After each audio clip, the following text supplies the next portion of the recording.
is the daughter of Sean and Susan Kitchen. She has participated in track for 6 years. Her favorite memory is being Supergirl during gym night. Jocelyn's future plans are to run track in college while studying elementary education. The track and field king candidate is Mason Freeman. Mason is the son of Tiffany and Mario Freeman. He has participated in track for 3 years. His favorite memory was realizing his sports passion for running and focusing on track.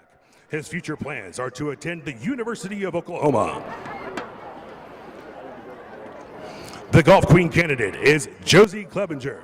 Emily, is the daughter of Jay and Lisa Clevenger. She has participated in golf for 13 years and is a member of FCCLA and peer tutoring. Her favorite memory is getting to play golf alongside her sister and placing third at state. Future plans are to become occupational therapist and work with kids suffering from cerebral palsy. The golf king candidate is William Jankowski. William is the son of Josh and Amy Jankowski. He has participated in golf for 11 years and is involved in FCCLA. His favorite memory of high school has been winning the 2022 conference championship. Future plans are to attend the University of Oklahoma. The swim queen candidate is Claire McDarris. Claire is the daughter of Jamie and Pat McDarris. She has participated in swim for 9 years and is a part of Advanced Leadership, Senior Board, and the Superintendent's Advisory Board. Her favorite memory is being on the team summer for gym night her sophomore year. She plans to go to college and study secondary education. The swim king candidate is Dominic Benware. Dominic is the son of Laura and Jordan Benware. He has participated in swim for 4 years, and his favorite memory this year was the Aloha Bash. His future plans are to attend OSU and study mechanical engineering. The tennis queen candidate is Hillary St. Clair. Hillary is the daughter of Jennifer Whitaker and Chris St. Clair. She has participated in tennis for 8 years. Her favorite memory is going to football games and being in practice with her team tennis friends. Her future plans are to attend the University of Arkansas to become an ultrasound technician. The tennis king candidate is Max Fitzgerald. Max is the son of April and Ken Bright and Pat and Nikki Fitzgerald. Max has participated in tennis for 15 years. His favorite memories are competing at the state tennis tournament, and future plans are to go to college. The fast pitch softball queen candidate is Madeline Messenger. Madeline is the daughter of Rhonda and Jeff Messenger. She has participated in softball for 14 years. Her favorite memory is practicing Heroes versus Villains gym night. Her future plans are to play softball at Northeastern State University while studying business and technology. The football king candidate is Josh Wilhite. Josh is the son of Sarah and Jason Wilhite. He has participated in football for 8 years, and his favorite memory is prom 2022. Josh's future plans are to play college football. The student body queen candidate is Grace Newell. Grace is the daughter of Derek and Nicole Newell. She is involved in Tiger Challenge leadership and FCCLA. Her favorite memory is getting to put on the 3rd grade Tiger Challenge assembly with Miss Fowler. Her future plans are to attend OSU and become an elementary school counselor. The student body king candidate is Camden Carlskin. Camden is the son of Mandy and Dean Carlskin. He has participated in soccer for 16 years. He is involved in NHS and student council. His favorite memory was the BA versus Owasso playoff game last year. Future plans are to play soccer at Latorno University and work in becoming a commercial pilot. The bride of BA queen candidate is Bailey Scout Haggard. Bailey is the daughter of Michael and Mandy Haggard. She has been in the Pride color guard for 3 years, and her favorite memory was the 2020 leadership retreat. She plans to study psychology at Oklahoma State University. The Pride of Broken Arrow king candidate is Kenneth Tran. Kenneth is the son of Ken Wynn and Vincent Tran. He has participated in the Pride of BA for 4 years and was selected as the 2021-2022 Oklahoma All-State Symphonic Band member and is a National Honor Society. His favorite memory is going to prom and playing for Show Choir's Kambu Band. Future plans are to study biomedical sciences and work in pharmaceutical drug development for cancer. The Special Olympics queen candidate is Michaelan Johnson. Michaelan is the daughter of Kim Canfield. She has been a Special Olympic athlete for 4 years. Her favorite memories at BHS are meeting friends, art, PE, and her teachers. Future plans are to work or to go to college. And the Special Olympics King candidate is Jesus Gonzalez. He is the son of Dolce and Antonio Gonzalez. He has been a Special Olympic athlete for 2 years, and his favorite memories at BHS are meeting friends and learning from the best teachers. Future plans are to graduate high school and attend New Leaf. Unfortunately, Jesus couldn't be here with us tonight, so Landon Massey will be escorting Michaelan Johnson. The Tyget Queen candidate is JC Cook. JC is the daughter of Thomas and Kimberly Cook. She has participated in Tygets for 5 years. She is involved in advanced leadership and Senior Athletic Leadership Council. Her favorite memory is choreographing and winning gym night. Her future plans are to attend Utah State or Weber State University to study nursing. The Jungle Squad King candidate is Hunter Thompson. Hunter is the son of Johnny and Mindy Thompson. Hunter has been on the Jungle Squad for 2 years. He's involved in NHS, FCCLA, and DECA. His favorite memory is going to the leadership retreat in sophomore year. And his future plans are to attend the University of Oklahoma.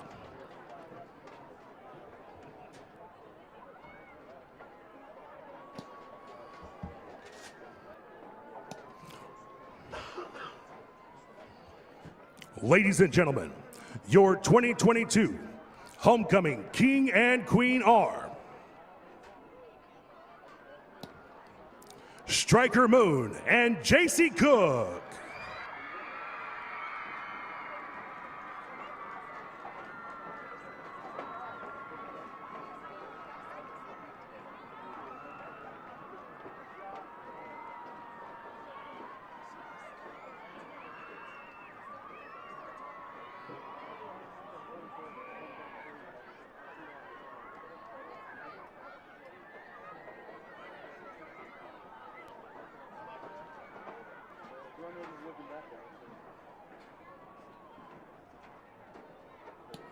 Ladies and gentlemen, one more time for your 2022 Homecoming King and Queen and your court.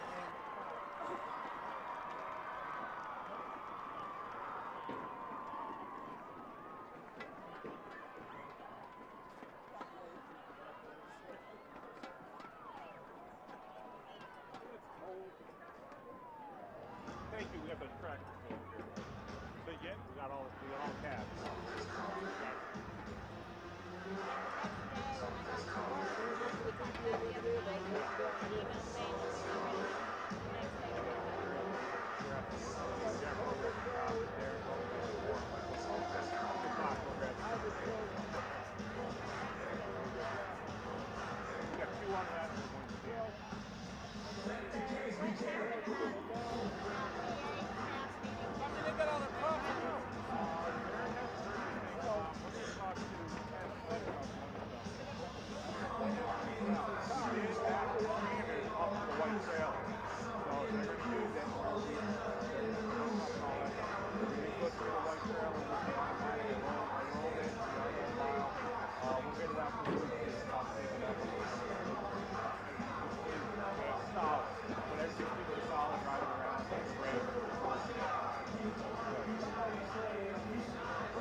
Entering the field for their pregame performance is the Pride of Broken Arrow. The directors of the Pride are Darren Davis, Kelly Pence, Hannah Winkin, Kyle Smith, Trey Lack, Greg Mangus, Jace Davidson, and Wes Cartwright. The Pride is led on the field by drum majors Nathan Airy, Caden Cox, Lucas Getz, Chase Johnson, and Leah McCants.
them like. They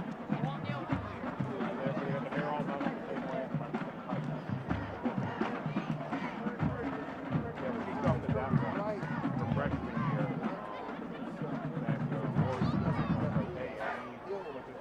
Ladies and gentlemen, at this time, we invite you to stand and remove your caps, and that all military men and women, active or veterans, render a salute to the flag of the United States of America as we honor those men and women who protect our freedoms both home and abroad with the playing of our national anthem. The colors are being presented tonight by the Broken Arrow High School Air Force ROTC under the direction of Lieutenant Colonel Walter Gagayeski. Commanding the color guard and carrying the American flag is Cadet Destiny Ellis. Carrying the Oklahoma flag is Cadet Dylan Radford. The guards are Cadets Shandy Swells and Jack Waddell. Signing our national anthem tonight are students from the American Sign Language class at Broken Arrow High School. Now let our voices rise together as one nation under one flag and honor America by joining with the pride of Broken Arrow in singing our national anthem, conducted tonight by Executive Director of Fine Arts, Mr. Darren Davis. Please remain standing until the colors are retired.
Thank you.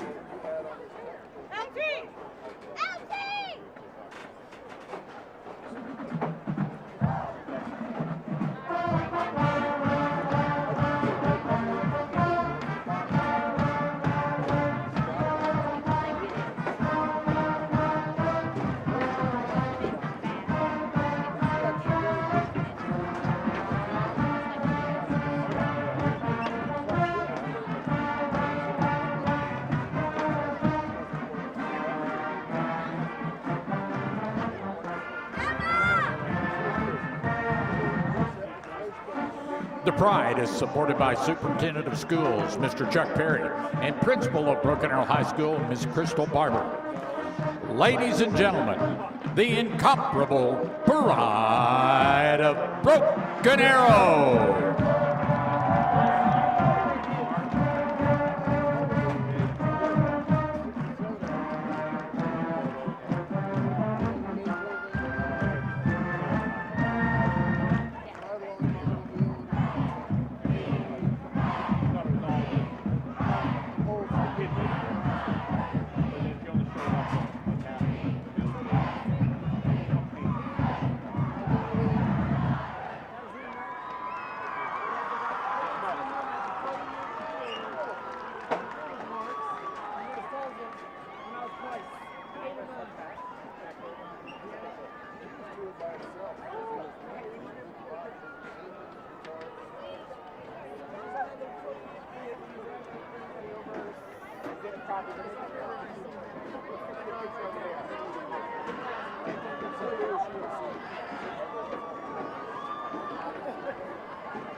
Welcome back to Broken Arrow Tiger Memorial Stadium. I'm Adam Hildebrandt alongside Steve Spavital. Madison Dildine is down on the sidelines for us. The Tigers about to take the field here in just a moment as Broken Arrow comes into this game 1-4, 1-1 in district play. Meanwhile, Westmoore is 2-3 and also 1-1 in district play. Spav, in case folks were not tuned in earlier, let's go over the keys to the game again. What do you have for us this evening? Well, I think the biggest thing is we need to tackle better. We need to tackle better in space, and we need to limit their yardage after contact. The yards after contact is a big issue. So tackling space, we just need to do a better job tackling. And it's difficult to begin with, tackling in space, but it's something we need to do. And number two, special teams. I think a lot of things on special teams is we need to create big plays on the special teams that either generate points or they put us in great field position, puts our offense in great field position. But sometimes you got to be real careful with that because if you get too over-aggressive, then we can have a turnover on that as well.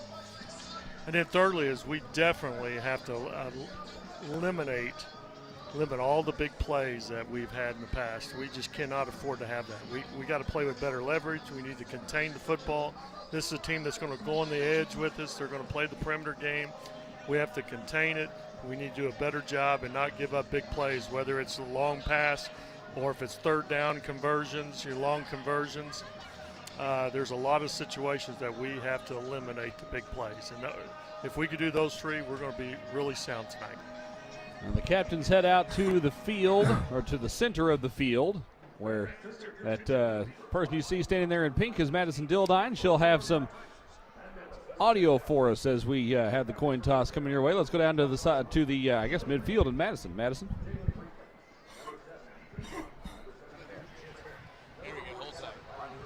All right, guys, we're going to have a good, solid game tonight, all right? I want to see a lot of good hard hitting. I want to see good sportsmanship. It's your job as captains to make sure your team talks to your team, okay? All right, guys, let's have a good game. Introduce yourselves. All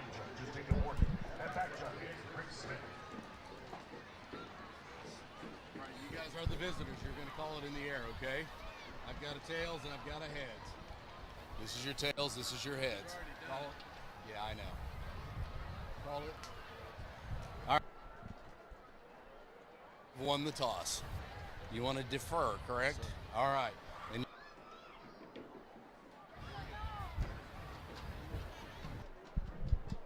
So as you heard there, Broken Arrow won the toss, has elected to defer. Westmoore, perhaps smartly so, will take the ball since they're not going to get it in the second half, and it'll be Broken Arrow kicking off to start the game. Spav, you know, I think a lot of times it's easy to talk about starting fast, and you think about that on the offensive end. Exactly. When you are coming out and playing defense first, how do you what is important in terms of trying to start fast when you do not have the football? You know, that's a great question because, you know, we always talk about the offense starting fast, but what about the defense? You know, the defense has to definitely create some turnovers quickly if we can, but more importantly, a 3-and-out. We got to get a 3-and-out right now. And this way, if we get a 3-and-out right now, we're going to force them to kick, you know, against the wind, and hopefully we get good field position. That's a crucial, in tough games, field position's crucial. Now, it wasn't a factor last game, you know, because it was just like a road race, a track meet, yeah. But what we have to do here is create the field position. You know, the wind's a big factor, so that field position is going to be crucial. Special teams, you know, and scoring, getting into the red zone. We have to improve our play in the red zone. I think we're averaging 60% of the time that we're scoring in the red zone. We need to be more than that. We need to have more touchdowns in the red zone, which is a big factor. But starting fast on defense is important. You just got to get the 3-and-out. You got to set the tone right now. Yeah, you mentioned the potential of trying to get a 3 and out. The Tigers forced 3 and outs on the last 2 possessions in regulation against Norman North last week. That's Those true. were the only 2 3 and outs of that entire game. That's a good point. And I asked Coach about that on Wednesday during Inside Tiger Football. He said he thinks essentially perhaps the defense started to feel that vibe a little bit of that comeback, sensing that comeback a little bit, that they were at the back of the game and stepped up the game a little bit as the Tigers take the field here on homecoming. But he was pretty disappointed in the energy that the defense in particular played with last week. I mean, and you could feel it. I mean, yeah, not so much see it, but you could feel it from up here. So I think whether you force the 3 and out or not, because Westmoore might make a play, you might not get a 3 and out. But what I'm looking for is, are all 11 guys flying to the football? Are those guys playing with energy and moving around? Because it really took 3 quarters for them to get kind of to the point where we've seen this defense play. And we've seen this defense play pretty well. I mean, Union played, scored a bunch of points in the first half. Didn't score much in the second half. Owasso was held without scoring a ton of points. So we know this defense can play, but they got to play with energy. And that's a good point, because most of the time what I anticipate is they better play with effort. Right. And you better play. So that's when you want to get that 3 and out. But you're right, because we could feel it last week that something was out of sync. You could kind of feel it. So, yeah, you got to play with a little more energy. You got to have more leadership. But Dietrich's going to be back, so that's going to be really a big factor as far as being that leader on the field. I'll tell you what was out of whack was the gas station not having coffee. I know. Can you believe that? I could not believe it. It has haunted me. How hard is it to find all coffee? week? And a Casey's too. Yeah, I know. Of all places. Ridiculous. I know. But no, here though, I think right now I think it's a game that both teams have to win. It's one of those that we really need to win. So field position is going to be a huge factor, and if we can tackle them, they're a simple offense. They don't do a lot of things offensively that's going to be dramatic, not a lot of trickery. So we need to settle down, contain the football, and play with a lot of leverage. That's one thing we didn't do last week. We didn't get those linebackers downhill and play with leverage. Well, the ball will be teed up at the 40-yard line. More or less a full moon rising in the eastern sky as the sun sets behind us here at Tiger Memorial Stadium. What a great night for football. What is it, like 70 degrees? It was 71 when I looked earlier. Yeah, it's got to be, I would awesome. think it's 70 or 71 now. We don't expect much change in that. Well, if anything, it's going to drop over the course of the evening. The Tigers in the throwback uniforms today. Gold pants, black jerseys, black helmets. Hunter Martins puts his right foot into it. Caught back at the 4-yard line. Oh, good. Oh, 15. Good job on the lanes. Hammered down. Good job. You can see our coverage. Did a good job on the coverage. We had someone lose lane, came right back in. Really coached well. Well, and it's really kind of discouraging as a kick returner in that situation when you're not seeing those gaps start to form. You're like, uh-oh, I don't have a whole lot of room to work with here, a lot of space to go, and often that'll slow those returners down, and that's where you can get them inside the 20. Jake Blyce comes out on 1st and 10. He's in a pistol formation with Terry Simmons Jr. behind him. Takes a snap. Boot all right off the bat. Caught up by the tight end on the near side. He's cut down. Great job. Coming up to make the play was Elisha Wilson returning to the lineup today. That was a nice play early from him. And Coach mentioned both Wilson and Dietrich Moore in their absence last week. Wasn't using it as an excuse for the loss, but those guys are 2 emotional drivers of this defense. Exactly. You have to. They're just that leadership. You got to have them. Just the look that they have. 2nd and 9, handoff near side. Boy, a gap at first, but the Tigers got to the football in a hurry. That's only a gain of about 1. It brings up 3rd down and 8. Boy, we fit that well. Did you see how we're coming downhill now? You're seeing the energy what you were talking about right now. I mean, we're playing determined right now. Good start so far. Yeah, so it's 3rd and 8 now, and it's back in their end now. This is not open your playbook type play here. Twins to either side. Blyce takes a snap. Looking over the middle, throwing deep over the middle. It's incomplete. He was looking for Colton Bennett. Couldn't find him. That'll bring up 3rd down and long, and presumably the punt team will come on here. Although we have a stoppage. Am I missing a flag somewhere? There is a flag on the far side up by the sideline at the 28-yard line. You know, I haven't seen, you know, on film, you know, when they have to throw the football, that's tough for them. I don't think the receivers are, they're big. They don't run a lot of great routes. So we got a holding. A defensive holding call. That's unfortunate because Blyce, the quarterback, never looked that direction. No, we had now everything you give up covered. a first down on the penalty. And, you know, we funneled both receivers into the same area. Now here they got the 2 tight ends back side by side here into the boundary. Hand it off up the middle. No room to work that time, just a couple. Out to about the 33. Brings up 2nd down and 8. That's where you're glad to have Dietrich back. Mm-hmm. Boy, he hammered that. He came downhill and hammered at the line of scrimmage. That's what linebackers have to do. You can't sit on your heels. You have to play downhill and cut the running lanes down. 2nd down and 8. Blyce dumps it off into the flat. Little room to work. Moore tracking him down, and he flings him down at about the 39-yard line. And that's Bring that up 3rd open down field and tackle short. we were talking about. You know, that's that open field tackle. That's tough. Open field tackling, people don't realize is tough.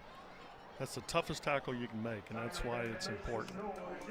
Matthew Evans, the tailback right now, to the right of Jake Blyce. 3rd down and 2. They'll hand it off to Evans. Straight up the middle. He's met at the line of scrimmage and pushed backwards. The official on the far side has him marked about a half-yard short. The official on the near side has him much closer to the God, first he was down. he was hit at the line of scrimmage. How did that happen? It is short, and it will be 4th down. The punt team is on, but at your own 40, Spav, this is a spot where I would watch for a fake here. In fact, the Tigers are not sending a return man back. Oh, here comes Barnett very late. There's a whistle and a flag down. Uh-oh. If Barnett came on and wasn't supposed to, that could be a penalty against the Tigers for having too many men. Can't have that. And that would be enough for a first down. Yeah, just illegal substitution. Boy, so back-to-back times the Tiger defense has Penalties. gotten a stop, but a penalty has kept the drive alive. Right. And they've only had one good play here. That last play there where or the play previously where they got the 8 yards on it.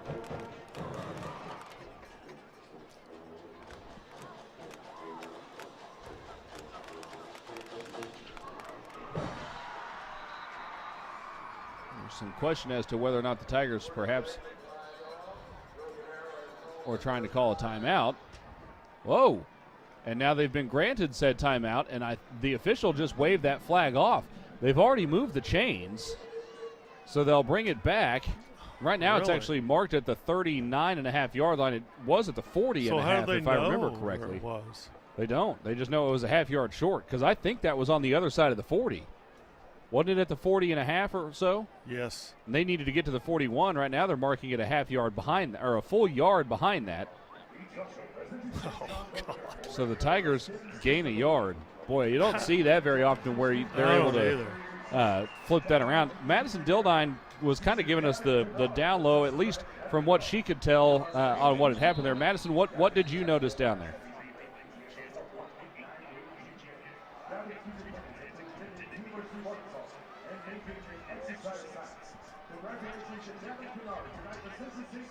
Thank you, Madison. It's just strange that they have no clue where to mark it. Yeah, that's something you don't see real often. So it's now 4.5 yard again. The Tigers again defending against the fake. There's the snap, a little high, but the punt is away. It's a backwards spiral that nearly bounced off of a Tiger player. It'll roll down to about the 31. All right. And stop there.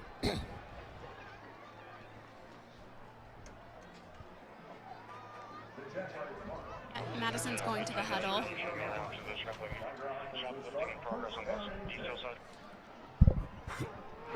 9:01 to play, first quarter. The Tigers had the ball for the first time. Now the offense has a chance to get something going here, Spav. Exactly. Well, we're working with the two tight ends. Oh, they might have been in the neutral zone. Play will run, though. Cooper Bates carries it over the left side, about 5.5 yards out near the 37-yard line. Yeah, it's trading personnel in right now.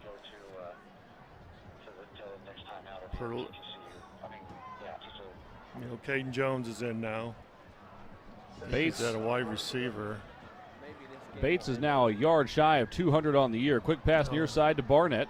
Makes one man miss, trying to find the seam. He gets it out to about the 41. That's very close to a first down. In fact, he may get the first down. You know, that's just a good play call to begin with, giving the ball to him in space.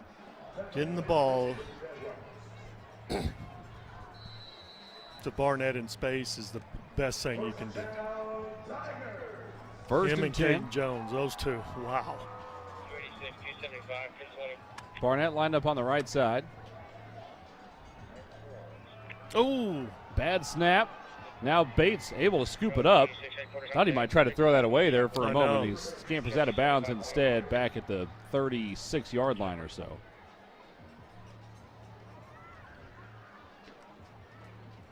See, they're a real aggressive defensive line. If you watch them, they're going to get off the ball, and they're going to get off it fast, and you're going to have to make quick decisions. So sometimes that nose guard is going to penetrate so much.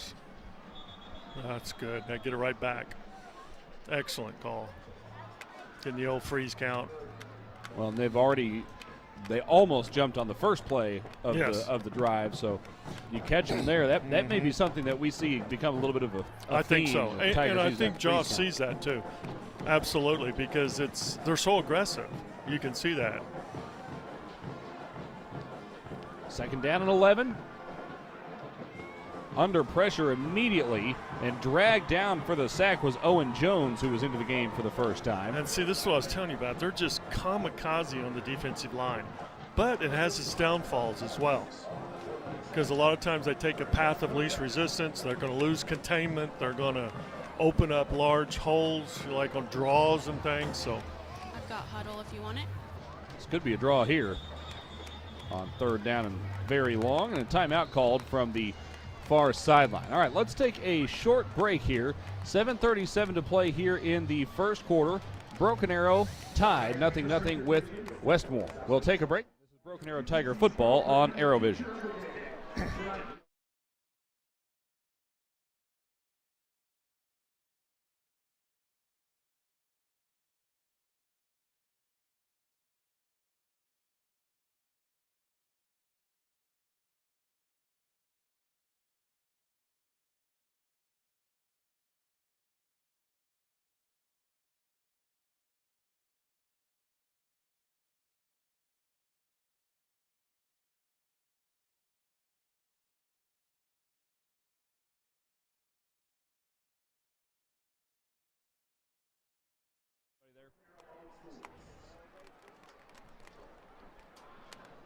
Terry, you there? Are we on the air?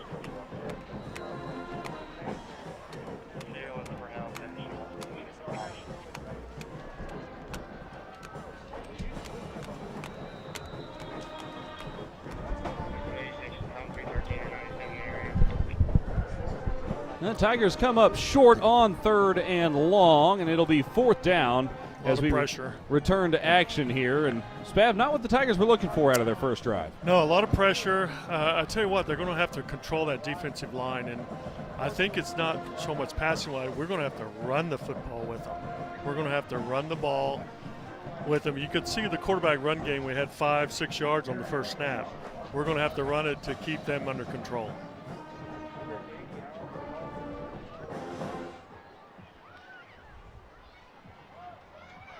Oh, that's good coverage. Evaded one, but Great coverage. when there's 5 guys there, that's going to be tough to break out of. That's a good punt. That flips the field position nicely, Yeah. Spav. Absolutely. And, you know, the young man did a good job with it, too, because if he would have just let it go, that thing would have rolled all the way down to the 10 or inside the 10. But it was great coverage for us. Excellent coverage. Now, we've been playing good defense here. Just penalties have been killing us. Yeah, both first downs on that last drive for Westmoore were of the penalty variety. Right. Trips right. So it's an empty look. It's kind of a rare look for them. Blyce takes a snap, looking right, throwing right. It is incomplete at the 29-yard line. Intended on that far side for Xavier Simpkins. Yeah, I just don't think their throwing game is very sophisticated to begin with, but it's not their bread and butter, and here they are throwing the football down in their own end. And that's a route that ball was up there for a while. If you're the corner on that far side and can jump that, it's 6 points the other way. Absolutely. He doesn't have a strong arm. Blyce in the pistol this time. Tight end right, and here comes the blitz off the near side, hitting the backfield but spun off of it, but the rest of the gang is there. That was Wilson that came on the safety blitz. Wow. Still somehow Evans was able to get back to the line of scrimmage, but Wilson blew that right up. Oh, did a great job. Great job. Now here's 3rd 10. Now this is what we've been doing. Now we got to be penalty free. You should be talking to each other saying no penalty, no penalties. Let's just play ball right here. 6:50 in the first quarter, clock on the move.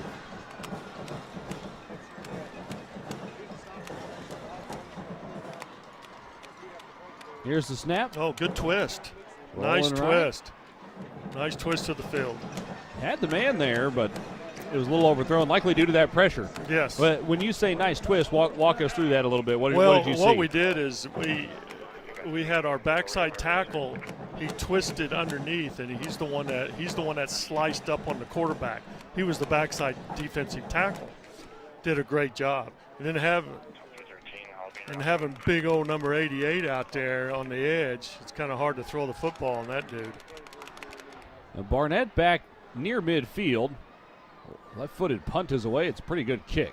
Barnett will let it bounce, and it rolls and is touched at the 38-yard line. So the Tigers winning the field position battle. We are. We got to keep it going. Now we got to really focus on our offense now. We need to focus on running the football. Don't throw the football. Don't get trickery.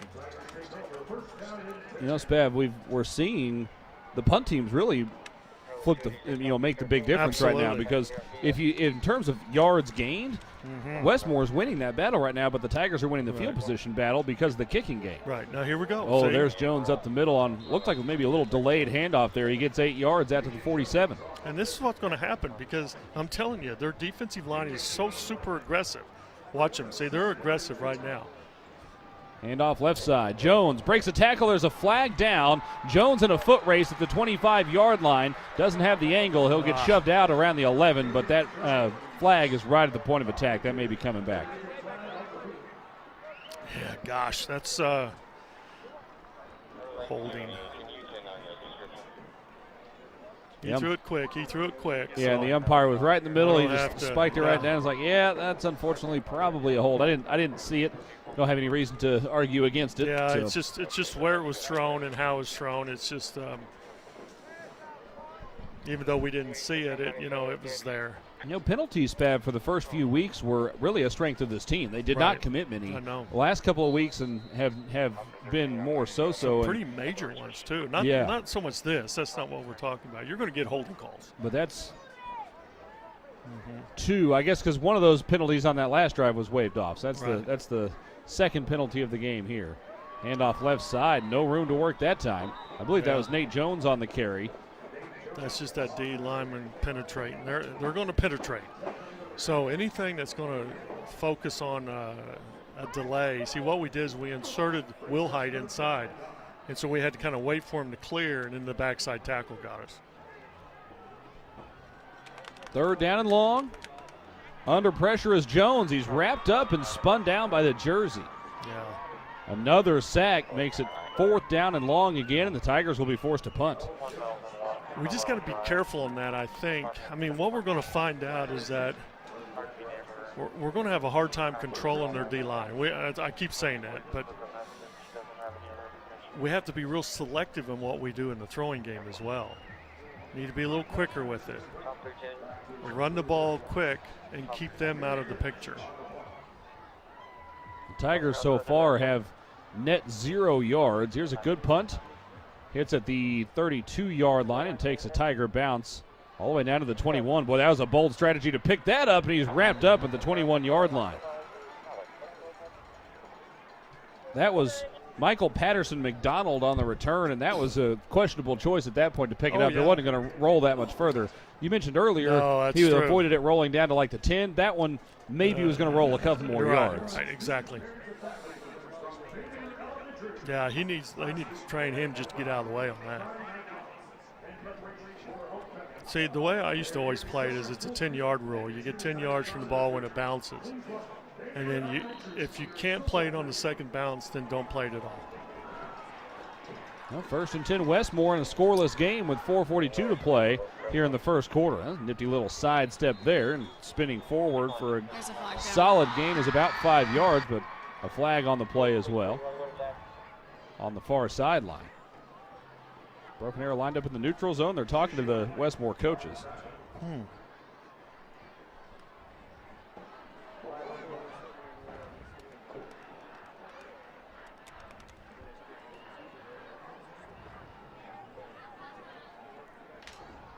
No indication so far. I'm thinking illegal formation. Yeah. Sure enough. Spav was right on the money. Illegal formation will back Westmoore up 5 yards. That's kind of a strange call because it's pretty close. It's pretty close.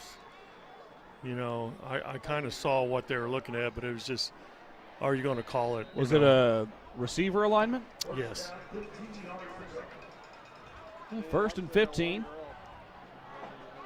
Trips bunch left. Here's the snap. Oh, the Tide split zone. Well, that's a nice hole over the left side.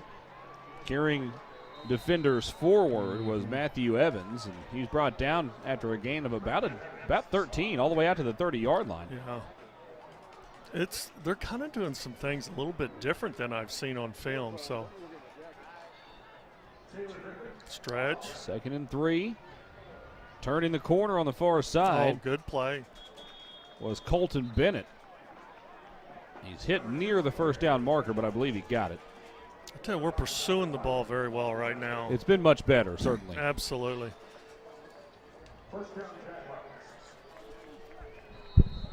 I believe that's the first down achieved by Westmoore on their own accord. Right. 1st and 10 from the 33. Going to throw this time over the middle. It's caught in traffic at the 40.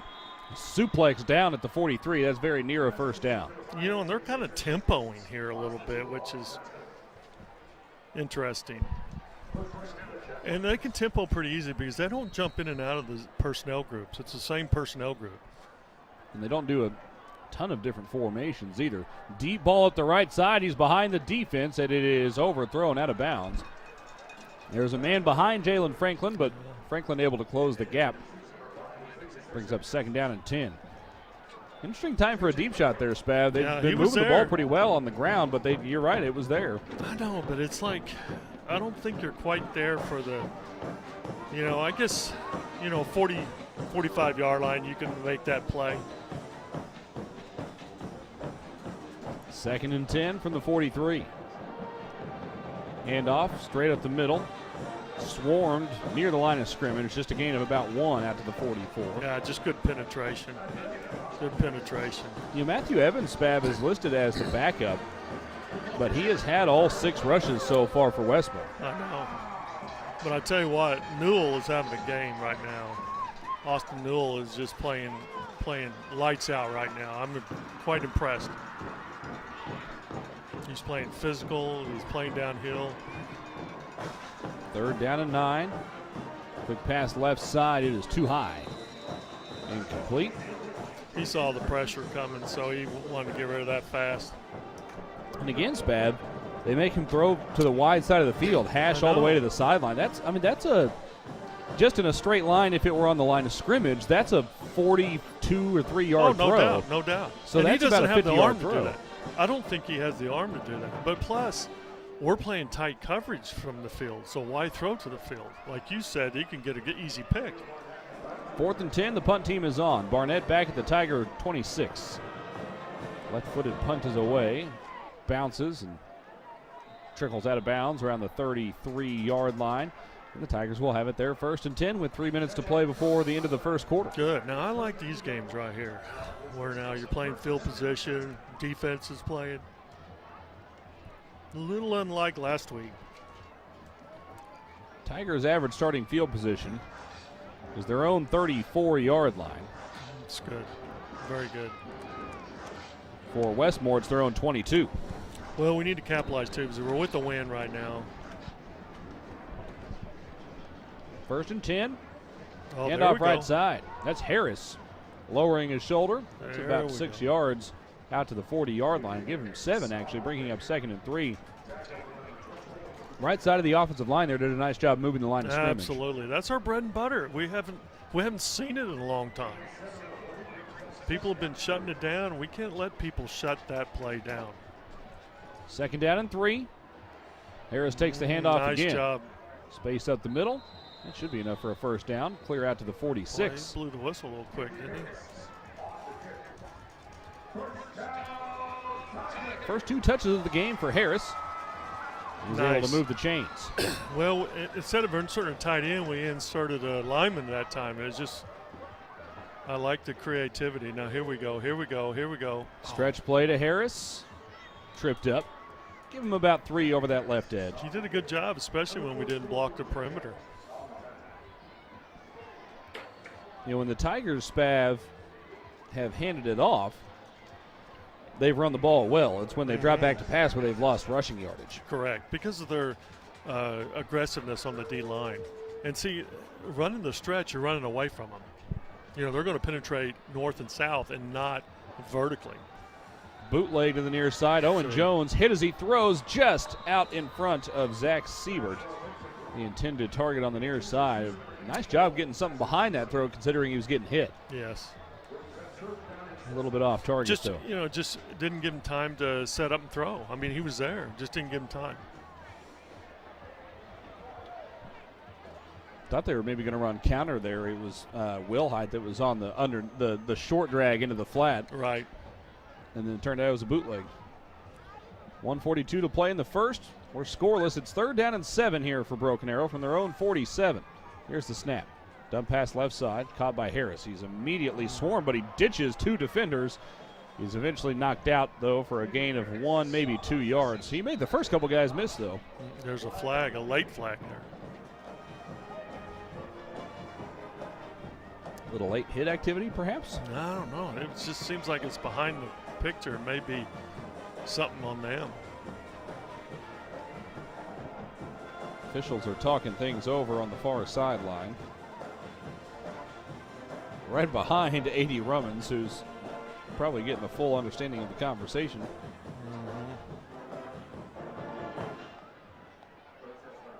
Personal foul. Personal yeah, foul it on was after. Westmoore. Yeah. There we go. We needed that now. Now that's a difference maker for us.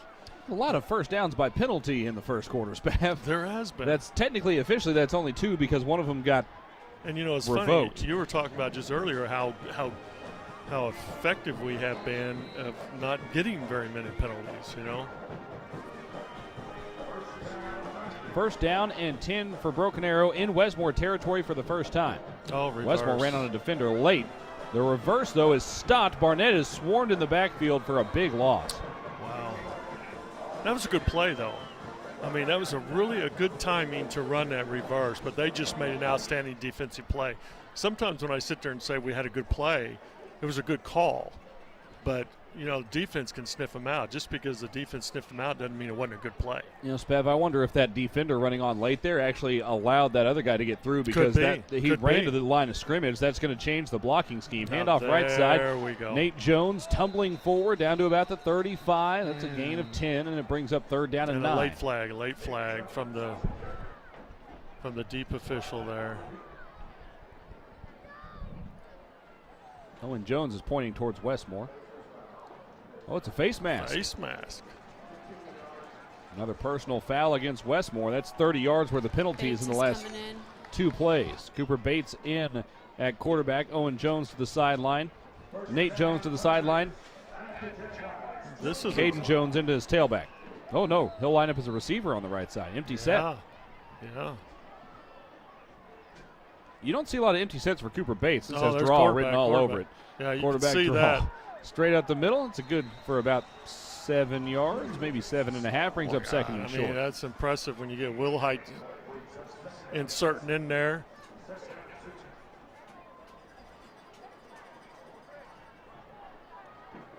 Rumman's out. Tight end comes into the game. I think Osmond checked Osmond's in, in there, yeah. And Will Height, you got 2 big ones there. And then you got the little Jonesy in there. Well, whatever the Tigers do on this next play, we'll have to wait till the second quarter to find out what it is. Nothing after 1, but the Tigers are threatening in the red zone for the first time. We'll take a break, flip the field around, and be back with more in just a moment. This is Broken Arrow Tiger football here on ArrowVision.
Welcome back to Tiger Memorial Stadium.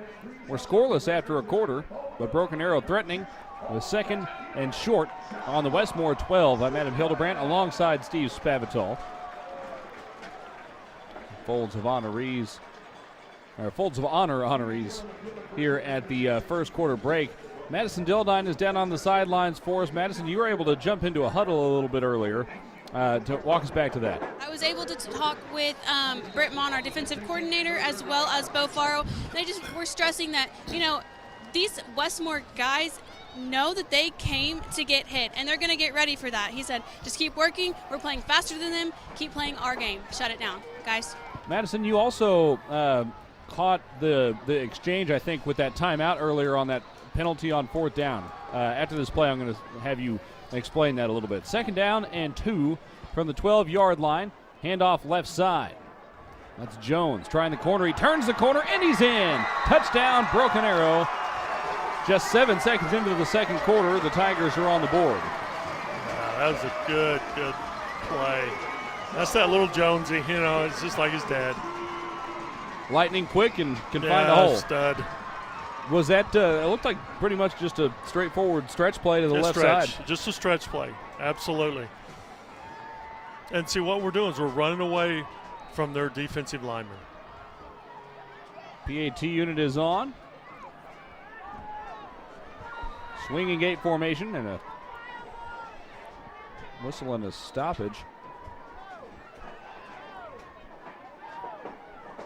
Not sure why the pause there, but in any case, the PAT is good, and it's 7-0 Broken Arrow. All right, let's go back down to the sideline. Madison, you caught something in terms of the Tigers were about to get an illegal substitution penalty. It ended up being a timeout, and so Westmoore ended up punting anyway. What did you see? I saw our our coaching staff got really fired up. I mean, as they should in that situation, because nobody wants to take a penalty over a situation where you would want to be taking a timeout. Britt Mon just ran after that line judge right there, and Blankenship was just getting after him. They were like, we called a timeout, we called a timeout. So obviously that was honored, which I'm grateful for. You don't often see him move the chains and then honor something like that. That's pretty rare.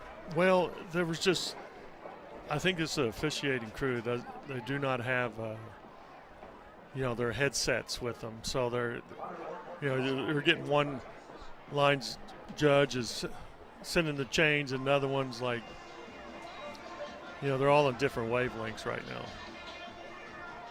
Well, the Tigers were on different wavelengths for the first about 8 minutes or so, but the last drive ending in a touchdown as we start the second quarter. Well, you saw when we had when they had the face mask, how that official had to run all the way over to the head ref. And kick on its way, near side. Oh, that'll trickle out of bounds around the 10-yard line, so that'll give Westmoore its best field position of the game out at the 35-yard line. Absolutely. Caden Jones, by the way, his 5th touchdown of the year. He ran for 3 scores last week and 127 yards in that game as we see him continue to show what he can do as just a true freshman. Well, he had 300 yards just going into this game, didn't he? He had, right at 300. I mean, for a freshman, that kid's a stud. Well, I just love watching him. He's increased each of the last 3 weeks. Going into that Southmore game, I think he'd only run for like 98 yards. He ran for about 87 in that one. Right. 127 last week. Such a valuable young man to have. He's run for 25 and just 3 carries There's their tonight. Counter. Straight up the middle. See, they got more yards than I figured they would. They run the counter, but their linemen are very slow, very slow. Demarius Reynolds led the way on the stop, kind of bear hugged the ball carrier. Yeah. But they're squeezing in the formation now. Oh, that pass nearly intercepted by Dietrich Moore. That was potentially going to be a house call. Oh, yes. God. Quarterback threw it right to him. You can see him with his hands on his head. He can't believe he dropped that.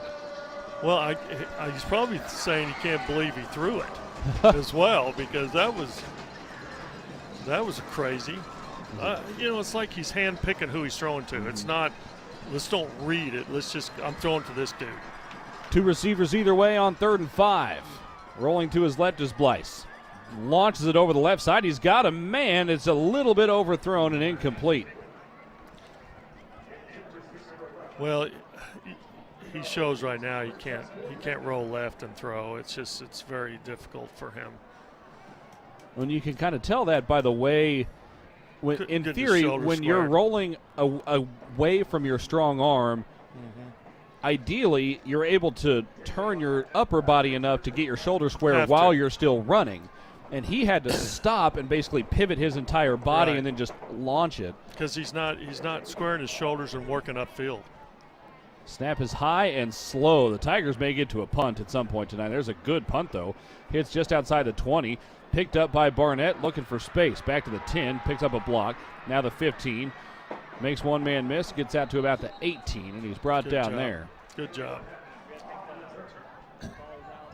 Anytime that kid touches the ball, it's I think he was going to be content to let that roll dead spad, but then he saw a couple of coverage guys fall down, and so he picked it up. A little space. And that just prevents him from rolling even further. And then, he didn't get a whole lot yardage back, but he got enough. The thing that you got to understand when you're a punt returner is don't do anything that's going to create a turnover, because you got to understand it's our ball. Once it leaves the punter's foot. 1st and 10 from the 18. There's a stretch again, see? Nate Jones about 3 yards out to around the 21-yard line. Another late flag comes in, Spav. That's them.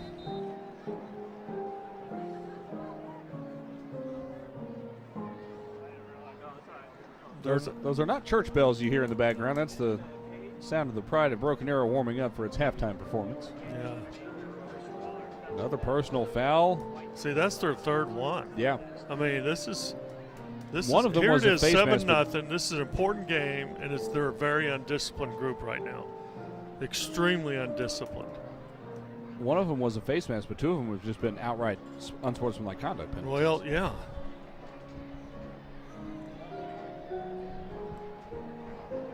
Looks like it'll be a shotgun set here.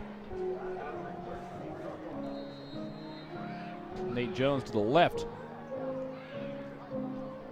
Hand it off to Jones, breaking it back up the middle. About 5 yards out around the 39-yard line. And another late flag comes in. Golly. The helmet came off of an opposing player.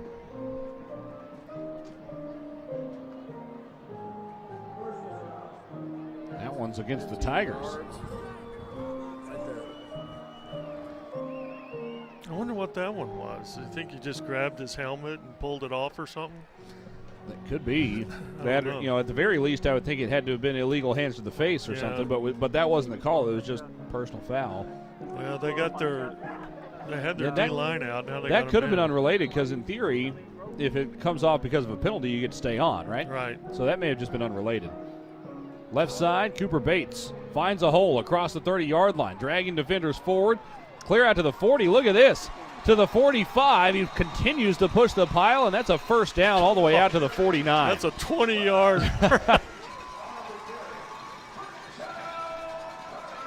We have a Westmoore Jaguar down back at the 33-yard line. He's hurting too. God, that was. See, he gets 10 yards, and then they get into that muddle. It's not too often you see a quarterback drive a pile forward like that. I know, 10 yards. Clear out to the 49-yard line. That was awesome. It'll be 1st and 10 there. And so after the big 15-yard penalty, Spav, that's a huge run to move the sticks and get a fresh set of downs. Exactly. Those 15-yarders are usually drive killers. Mm-hmm. So why is the clock stopped? Was there a timeout or something? I think there was a timeout to let the injured player get off the field. Okay, I got you. 10:33 to play, second quarter. Broken Arrow still with only 68 yards of offense to this point, but the only points on the board. Left side, Cabry Harris. No, that's Nate Jones, excuse me. Give him 7 more, down to about the Westmoore 44.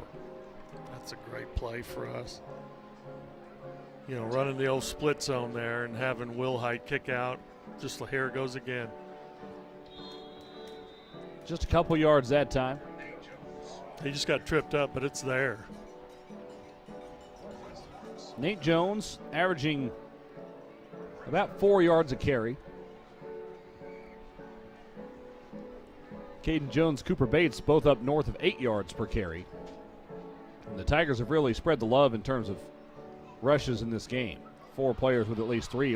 Snap another goes bad awry, snap. and Owen Jones has to go track it down. That's a loss of about 14 on 3rd down and short. Brings up 4th down and long, and presumably the punt team will come to the field. Oh, gosh.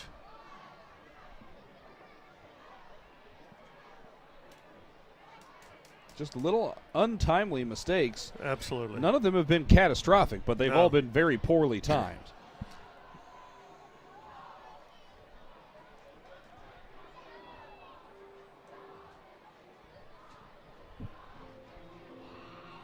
Snap back. The punt is well defended, and it's blocked. Picked up by Westmoore at the 34-yard line. Man, they brought everybody too. They did that previously too. On the first punt we had, they came after. They came after that one too. Connor Kavner, I don't know if he was the one that blocked it or not, but he certainly was the one that got on the football, and Yeah, it's like- somebody wrapped him up by the ankles, or he had eyes on the end zone there. Mm-hmm. Westmoore here, if you're the Jaguars, Spav, you've got to capitalize on this one. Have to, because you're in the red zone now. Here it comes in the red zone. You got to score touchdowns. For the Tiger defense, a chance to stand up here on a short change. But why are they Deep pass at throwing the left football? side. It's incomplete. And Spav, you talked about it didn't look like he was reading much earlier. That was a poor read there because the corner, Yeah. Jalen Franklin, was sinking up that far side. He had the dump pass into the flat on the left side wide open. Would have been probably an easy first down. Yes. But it's an insane call when you're on the 35. Let's run the football here. try to get ahead of the chains. See, they're running formation in the boundary, too. That's twice in a row. 3 receivers left. Handoff right side. Down to about the 29. Give him 5 on the play. Brings up 3rd and 5. That was Matthew Evans on the carry. Well, you know, if they would have ran the ball the first down, it would have been 3rd and short. You know. Meanwhile, now this is Harry a little harder. Simmons Jr. listed as their starter has not carried the ball. Whether he's played a snap or not, I'm not entirely sure, but he's not carried the ball.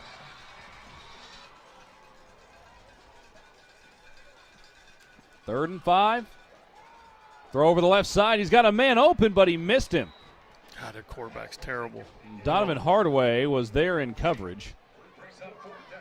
And that was close to being intercepted, but that receiver, I think it was Bennett over the left side, was open.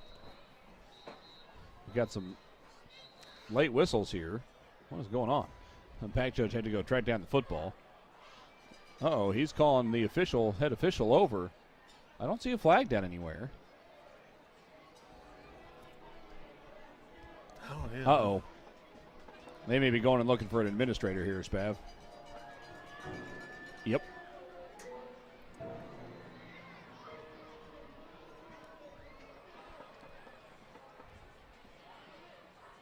Well, something may have happened over there on the backside of the end zone. Josh Blankenship is out trying to figure out what's going on also. Interesting.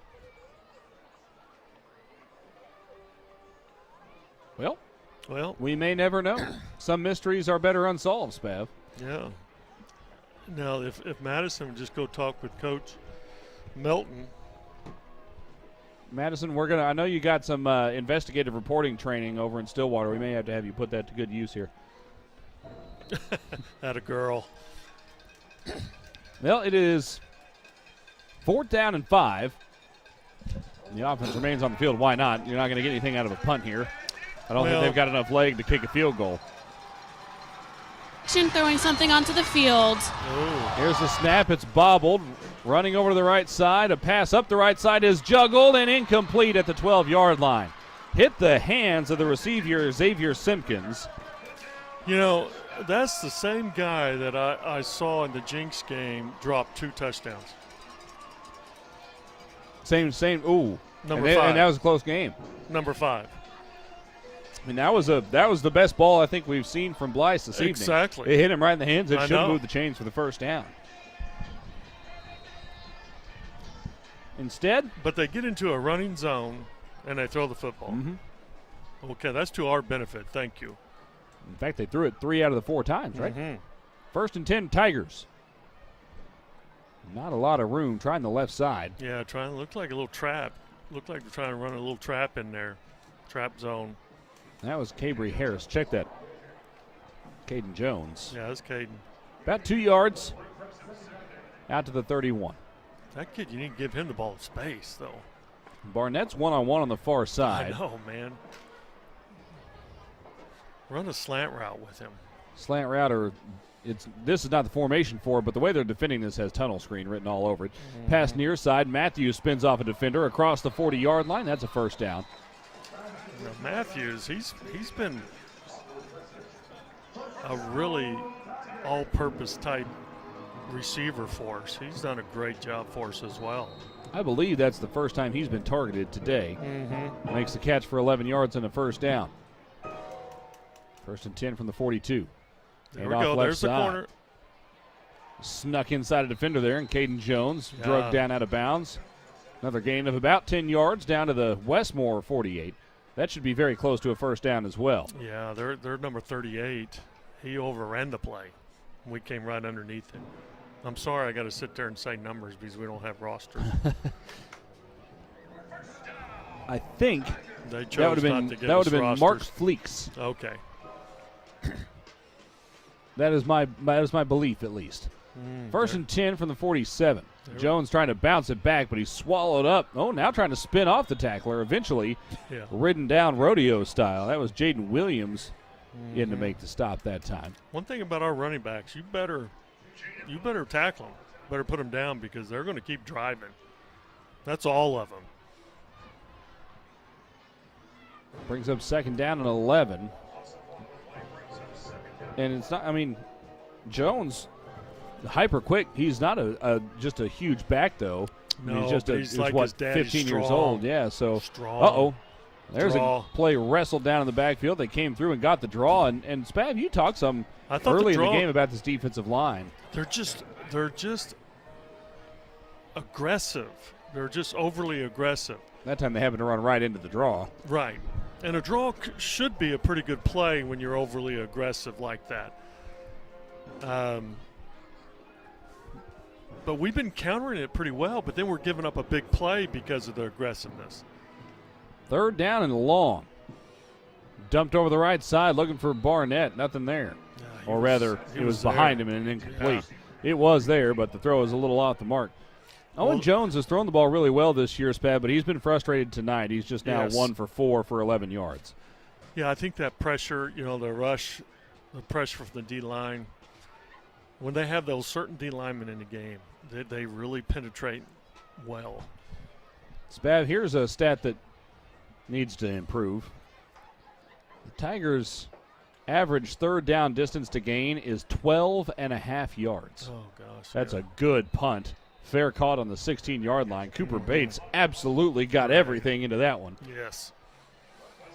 Westmoore will start inside of its own 20-yard line. Still just 7-0 Broken Arrow with 6:08 to play here in the second quarter. But that's 12.5 yards to go. That's a catastrophic number on third down. Absolutely, that's showing a lot of negative plays and penalties. You got to figure that out. You're just not having that efficiency that you need. First and 10, Westmoore. One receiver to either side, one tight end to either side. Handoff left. Diving forward was the tailback, Matthew Evans. He got a few out to around the 20-yard line or so. Brings up second and 7. So I think Madison said it was one of our. I think something ended up on the field. Yeah. I don't believe anybody got removed or anything like that, though. So that's a positive. Pass near side. It's caught. Spun down was Colton Bennett. That was good pursuit up the near side. He's had a few good plays today. When he blitzed off the edge, he's done a good job. Third down. And they marked the ball at the 19, so we'll call it 3rd and 8. And see, this is just kind of like what you're saying there. The third, everybody's third and forever. It's hard to convert these if you're not efficient on first down. Trips left. Blyce wants to throw. Launches it over the middle. It's too high. Incomplete. Looking for that route up the seam. There was a little space there, but not a ton. No. We're doing exactly what we want them to do is throw the football. Because they're not very effective throwing the football. Punt team is on for Westmoore. And Spav, often you see 4, if not all 5 of the linemen still out there on that punt team. That is not the case here. All 5 linemen just jogged off the field. It's a whole different unit. I know. Safe punt on for the Tigers. That's a better snap this time. The punt is away. It's a front spin to end over end kick. Juggled but caught by Barnett. And he's wrestled down at about the 46-yard line. Boy, that took a funny bounce. I know. This is the example. See, what he's doing, which I think is opposite of what I used to train him to do, is you got to treat a punt return like you would if you're throwing home. If you're an outfielder throwing home, you have to square up, be a yard behind the ball, so you can take your little stutter step forward, so you can, crow hop and throw home. Well, in this case, if you're running and if you can't stop underneath the ball and square your shoulders, then don't catch it. You need to play the bounce at that point. You're speaking to my soul, Spav. I had a mean crow hop back in the day. Well, but you know what I mean. Mm-hmm. You don't want turnovers on this unit, and you want to prevent poor field position. So, if you can't catch it, play the bounce, and if you can't field it on the second bounce, you got to be 10-yard rule. can't feel it on the second bounce, then you let it roll. There's things that you got to do, and you got to practice it hard every day. The two teams are combined 0 for 10 on third down this evening. The Tigers maybe just be looking to avoid third down altogether on this drive as a handoff over the left side results in a gain of about 7 down to the 40. Yeah, that's a great job by Will Height right there, because they had a linebacker coming in there. He thought he had it, and he just sealed that linebacker right off. Cabry Harris had the carry. He'll get it again here. Straight up the gut, cut down at the 37-yard line, about a yard, maybe a yard and a half short of the first down to gain marker. That was a nice tackle. I thought he was going to get the first down for sure. Well, he went through the line so clean because it's like a counter, running a counter play, because we had a lineman and Will Height pulling. Twins right. Handoff, Harris up the middle, wrapped up, pushed back. As of now, I don't think he's got it. Tried to make a second effort, but he's stymied again, and he is about a yard short. It'll bring up 4th down and 1. And that's that penetration. But they lost one of their lineman. He went out with the helmet. And I think this was always 4-down territory here. Oh, absolutely. Here's the sugar huddle. This has been a consistent theme for the Tigers on 4th down and short situations all year, even 3rd down occasionally. There go the receivers. Here's the formation. Run up underneath center. Nearly got him in the neutral zone. Now here's the snap. Quarterback sneak. That'll be enough for the first down. Good. Owen Jones very nearly got the flag on the I know. offsides. I'm wondering how we're doing our cadence on that. Are we hard counting it, or they got a player down?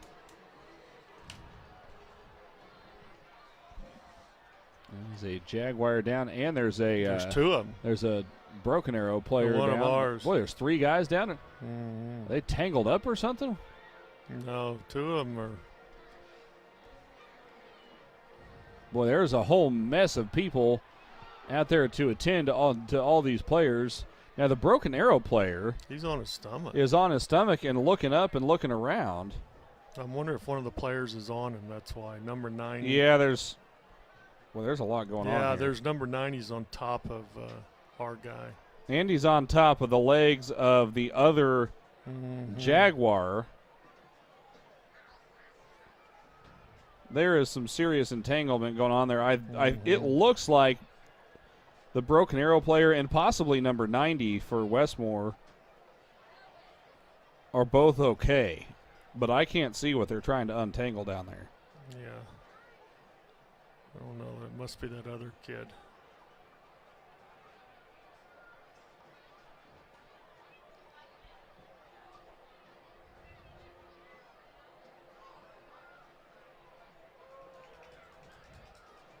There's some serious deliberation taking place inside that huddle of folks down there. And again, you can see on camera, I mean, there's a good half dozen support 90. staff down there. 90, they got 90 up. And our kid, number 77. So it's the other kid So that's just a down. lone player down. And the concern here, because clearly both the Tiger that was down in number 90 for Westmoore, they were both clearly not injured. I mean, they just both jogged to the sideline, so they were there for precautionary measures, not moving. And that's a little bit of a concern for the Westmoore player that is still down. Let's take a break here. We'll be back with more in just a moment. This is Broken Arrow Tiger football on Arrow Vision.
The injured player was Mark Fleeks, who was able to get up and walk off under his own power as the Tigers hand the ball off left side, 1st and 10. Gain of a few down to the 30-yard line. And we thought maybe they were looking at a leg. He was able to walk off under his own power, so I'm not sure anymore that's what it was, but I would be uncomfortable speculating any further than that. But it's certainly a positive that the young man was able to walk off. Right. It was a little wobbly. Hopefully they're able to take care of him, and he's up and rolling before too long. Mm-hmm. 2nd down and 7 here for Broken Arrow from the Westmoore 30. 2.5 minutes to play before halftime. Broken Arrow leading 7-0. Big hole up the middle for Nate Jones. Boy, again, those safeties, Spav, crashing down hard. Jones stopped about a yard short of the first down, but a solid gain on the play brings up 3rd and 1. Tempo here for the Tigers. Jones over the right side. A first down around the 20. Knocked sideways and brought down just inside the 20-yard line. That'll be 1st and 10 from there. You know, we're doing a good job here. We've been running the split zone quite a bit here, and that's been a really good, effective play for us right now because it allows our running back to find the opening. Westmoore just took a timeout. The Tigers starting to move with some tempo there. Mm-hmm. I don't think the Jaguar coaching staff liked that a whole lot. 2:15 to play before halftime. 7-0, Broken Arrow leading Westmoore. Spav, the Tigers, after running the ball for more than 400 yards last week and putting up more than 600 yards in total offense last week, have 106 yards through 2 minutes and with 2:15 to play before halftime. They can only get a maximum of another 20 on this drive before they're in the end zone. So it's just not been the offensive game that we expected. And a lot of that has to do with the defensive front of Westmoore and, what they've done. I think so. They're creating a lot of havoc, you might say, within the offensive line. It's difficult to zone block them, get off on linebackers, do things when they're penetrating so hard and they're playing. Sometimes they're not. It doesn't even look like they're lined up where you want them to be lined up. It's like they're not even down in a stance yet, and they're just attacking. So it makes it difficult on an offensive line to be effective on those type of players. So you have to attack them in different ways, and we seem to be pretty effective what we're doing with the stretch, running away from them, and that split zone's really been effective too. Homecoming night here at Broken Arrow, those halftime festivities would be a lot more fun if the Tigers were up by 2 scores. Exactly. One receiver to either side, tight end to either side. 1st and 10 from the 20. Tigers in the red zone for just the 2nd time tonight. They did score a touchdown the first time in. Nate Jones will take the handoff. Counter left side. There's a flag down. That is right in the area of a hold. It was a gain of 4. God, it was running a counter too. How do you get a hold on a counter? That's just angle blocking. Makes you wonder what it was because. Now there's an injured Tiger down. Oh, gosh. This is a physical game here. I think that's Nate Jones. I hope not. Cabry Harris is walking out onto the field.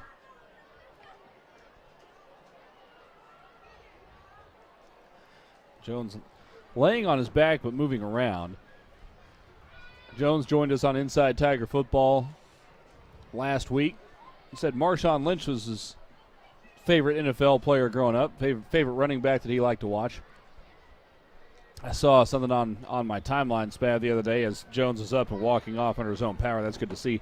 Have you ever seen the exchange from Marshawn Lynch and Richard Sherman talking about Thanksgiving on the sidelines? Yes. I'm going to go back to the hood and give out turkeys.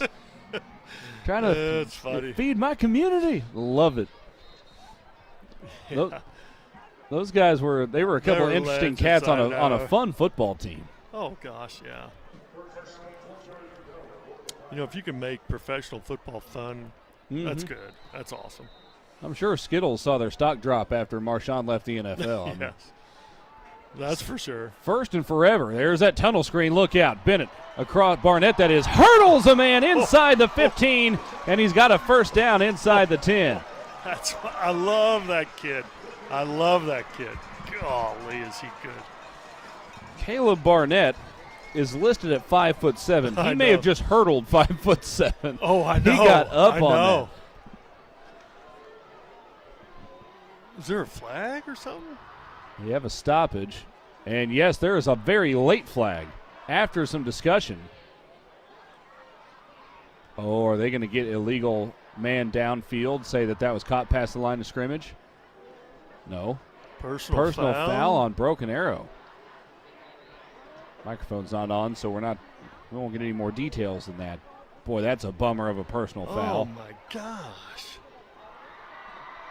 So we'll see when they mark this, because if it's from the end of the run, then that would put it back to about the 25. No, they're going way back, Spav. Wait, they're going all the way back to what? Okay, they just marked it essentially back where it was before. Well, is that the 10? I mean, we got the first down, didn't we? I'm confused. Oh, I'm confused too. So it'll be 1st and 20 again. That's a Madison question. Spav, didn't I tell you, though, the tunnel screen? Oh, I know. Yeah. That was every bit of a What good tunnel screen right there. Yeah, but to Barnett, that kid's a stud. Jones looking left, throwing left. Great. Caught by Matthews, wrestled out of bounds around the 27. Gain of about 4 on the play. Yeah, but the thing is with Matthews, he's dangerous. He can make something happen after the catch. That's what makes him good. And Barnett, those receivers right there can do that. And they're split out together on the right side here. 2nd down and about 16. Caden Jones, the tailback. So you got Barnett as the number 2 receiver. Jones bounces it out left side. Makes a man miss. Down to the 20. Pushed out of bounds around the 19-yard line. Nice. Gain of about 9 on the play. Brings up 3rd and 9. See, we're running what we used to call those special plays where the back is on the same side as the counter. So, he takes a step in towards the center and then comes back out. Those are really tough plays to read. Jailbreak, but a screen set up straight back up the middle of the tight end, Will Height. He made the catch, but only got a few yards down to around the 17. 1:12 to play before halftime, and it looks like the field goal unit will be on. He's 3 for 4. I mean, this kid can. He's 11 for 12 in his career, too. I know. He missed that one was it last week? Where he hit the goal post? Or the week before? No, it was last week. You're right. His first kick last week. Hit the goal post. This one is from 34. He's 5 for 6 all time between 30 and 39 yards. Yeah, this is a kid that you can depend on. And that one last week that hit the upright, I think, was from about 39. It was pretty close to. It was pretty close to 40. The Tigers take a timeout with 32 seconds left on the clock.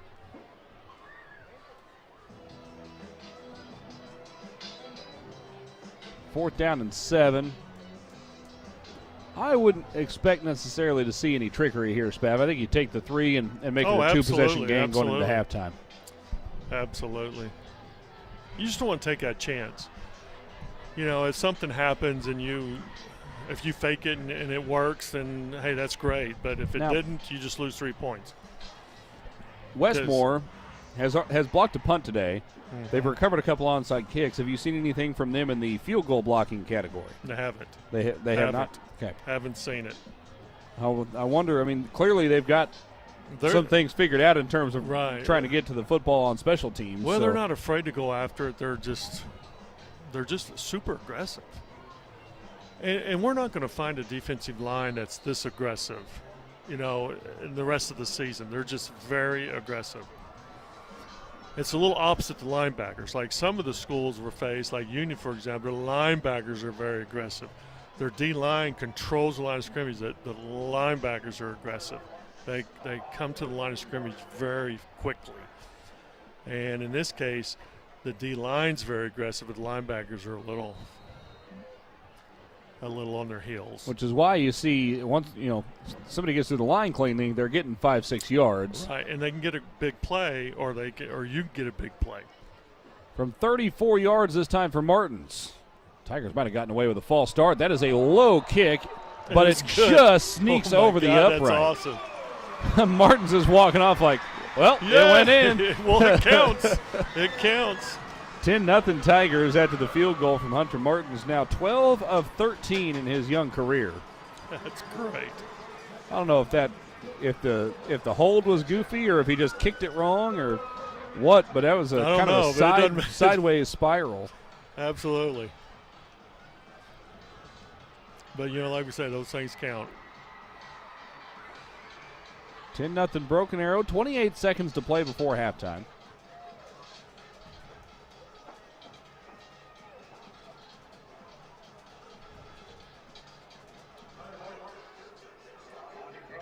And again, you would have preferred the touchdown, but you'll take a 2-possession lead going into halftime. Mm-hmm.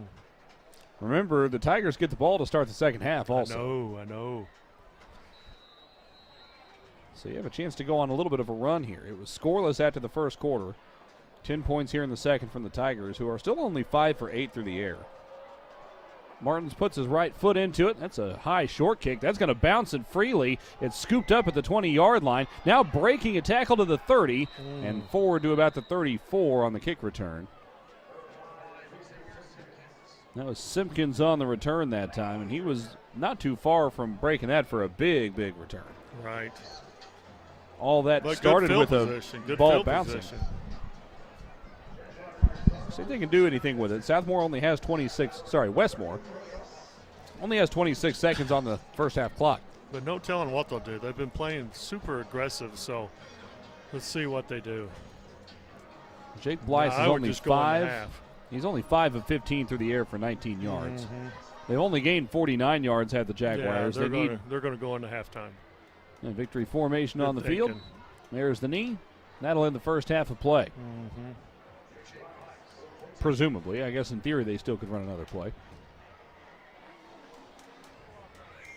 No, they're going to let it go. That's good. 12 seconds. Uh-oh. Well, there goes the Tiger defense. There's a couple guys stayed back. If I'm Westmoore, I'm running to the football right now and running a play, yeah. Man. Well, after the first half of play, Broken Arrow holds a 10-0 lead. We'll see if Madison can catch up with Coach Blankenship. Let's go down to the sidelines and Madison Dildine. Madison? Coach, you're going into the locker room up at half. What are your thoughts so far? I'm happy we're up. Love how our defense is flying around. They've answered and responded from that game last week, so I'm really pleased with how they're playing. Thanks, Coach. Very good. That's right. That's what we're seeing too. You nailed it just by saying just the intensity of last week, and I agree. You can feel the difference tonight. It looks like a different defense on the field, and again, no, you don't use this as an excuse for last week, but having both Elisha Wilson and Dietrich Moore on the field, that raises that energy level a lot. Absolutely, it's huge, especially Dietrich Moore. He's a that returning starter up front at linebackers, and he's got that that mentality that demands respect, and so they were really fired up. I mean, to have him back now, but not having him was really tough. We'll take you down to the halftime festivities. 10-0 Tigers at the break. We'll talk to you just a little bit here on AeroVision.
Let's have a round of applause for our Ticats.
If you and your family have been waiting for the perfect time to jump into your dream home, it's here. We make buying a new home as easy as it is exciting with quick credit approvals and great rates. First National Bank of Broken Arrow. First people put people first.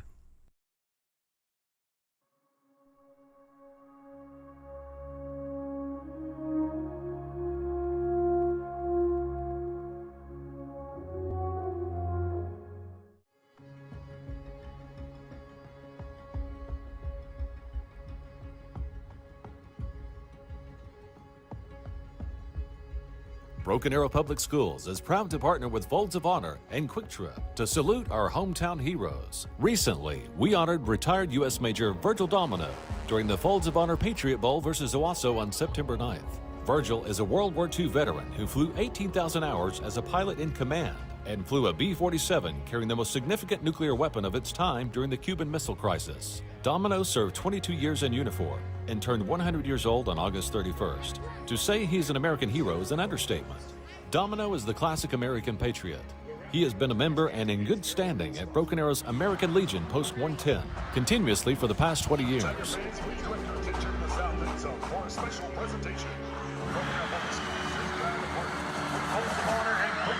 To salute our hometown heroes.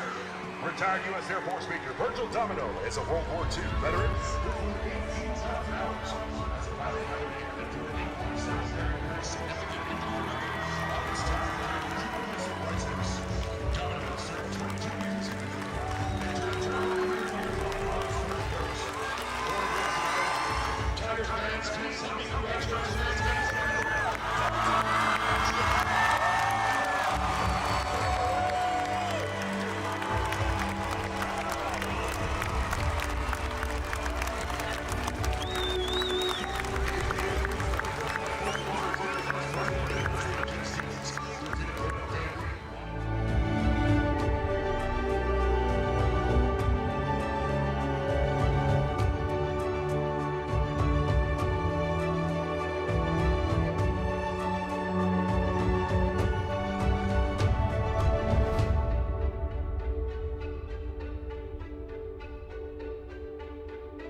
Hey Broken Arrow, I'm Madison Dildine alongside Broken Arrow Public Schools Foundation board member Kevin Moberg, and we're here at the club at Forest Ridge going to give you some insight into the 21st annual Broken Arrow Public Schools Foundation golf tournament. You ready?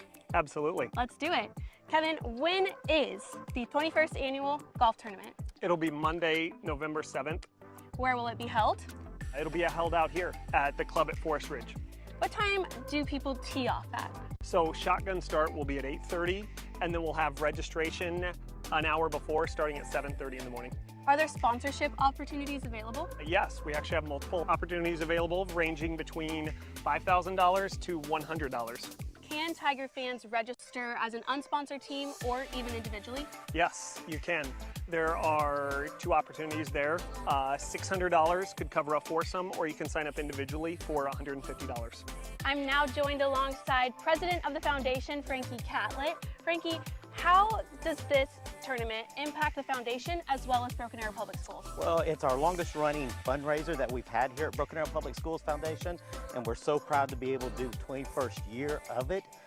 It touches so many aspects of Broken Arrow Public Schools. It helps us sponsor Teacher of the Year, teacher grants, Read to Succeed program, and many other aspects that we get to go to help enhance the student in the classroom. That's our main goal, is to make sure students are succeeding in the classroom at Broken Arrow Public Schools. That's awesome. Where can fans find out more information or register? They can just go to Broken Arrow Public Schools Foundation, so you go to the website, it's bapsfoundation.org, to find out more information about the golf tournament. Thank you again so much for joining me, Kevin and Frankie. Once again, you can find all that information online at bapsfoundation.org.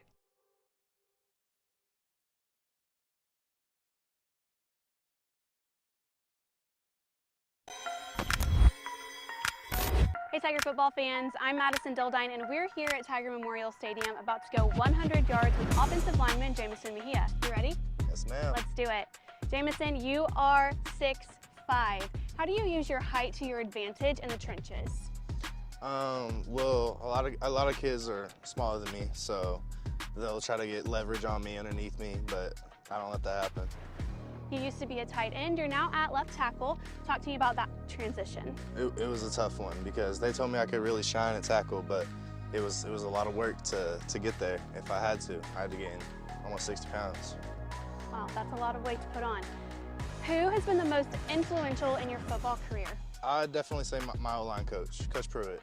He's been with me since I started this whole O-lineman thing, and he's done a great job. If you could say anything to him, what would you say? Thank you for putting in all your time. As I'm sure you know, Coach Blankenship says that the only thing promised in football is adversity. Talk to me about how the adversity you've seen so far this season is molding you and your teammates. It's really locked a lot of us in. That might be a reason why we were losing at first, but we're locked in now and we're ready to win. This time next year, you will be a Broken Arrow alumni attending the homecoming game. How does that make you feel? It's sad, really. I love this place and everything that I put into being here. As we get near the end zone, let's do some rapid fire questions. What is your favorite day of the week? Saturday. It's the one day that's not practice. What is your favorite holiday? Christmas. In your opinion, what is the best part about homecoming? Just being with everyone that I enjoy being around, all my friends, everyone. That was 100 yards with offensive lineman Jamison Mejia. The Tigers host Westmoore tonight for homecoming. Kickoff is set for 7 on ArrowVision.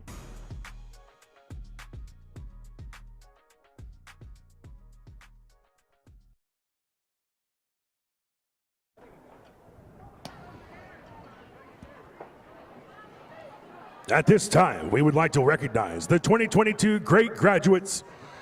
Each year, the Broken Arrow High School Alumni Association recognizes outstanding men and women who have brought honor to their community and alma mater through their personal and professional contributions.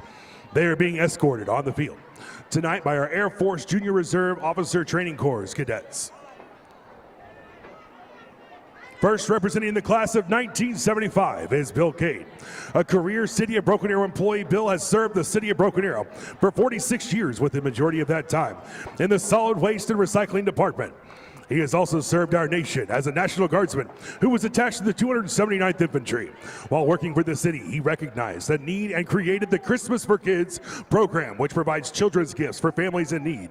Joining Bill this evening and his wife, Christine, and children Brandy Cade, William Cade II, Candace Cade, and Mackenzie Key. Representing the class of 1990 is Frankie Catlett. He is the manager of Hillside Drive Walmart and has served the company for 34 years. As a community member, he has volunteered for Broken Arrow Long Range Planning Committee, as well as having served the past 3 years on the president of BAPS Foundation, raising $400,000 to support Broken Arrow schools. He also implemented the Walmart and BAPS Teacher Hero Program. He was recognized for his community involvement by Walmart in 2018 by receiving the Local Hero Award. Joining him in the celebration are his wife Tina and children Addison and Owen. Our honoree from class of 1957 was lifelong public school educator Ruth Ann Cooper, retired from Tulsa Public Schools in 1997 as their district curriculum coordinator for language arts.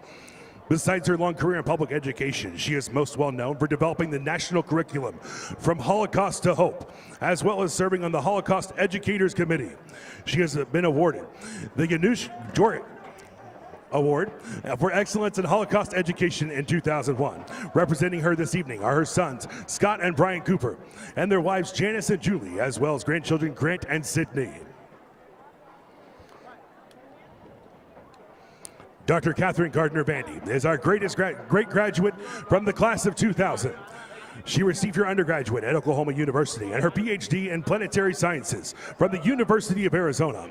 Throughout her educational and professional career, she has been awarded multiple accolades for her research.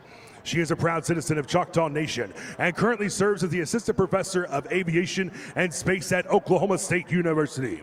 With her tonight is her husband, Justin, sister Andrea, father Ray, mother Claudia, and her son Jace.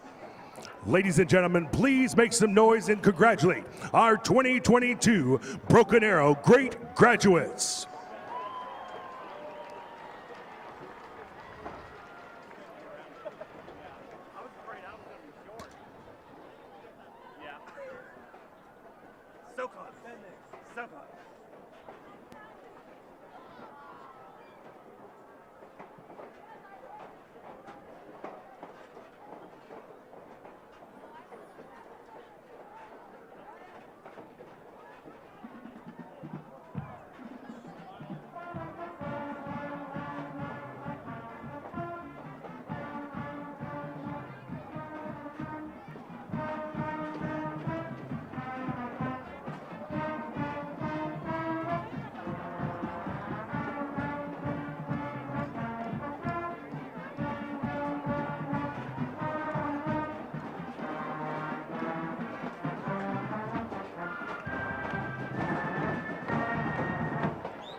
It reminded me of that movie Doom.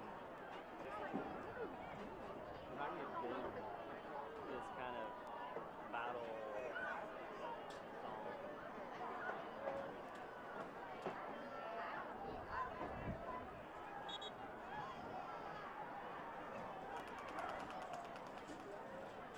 Alright.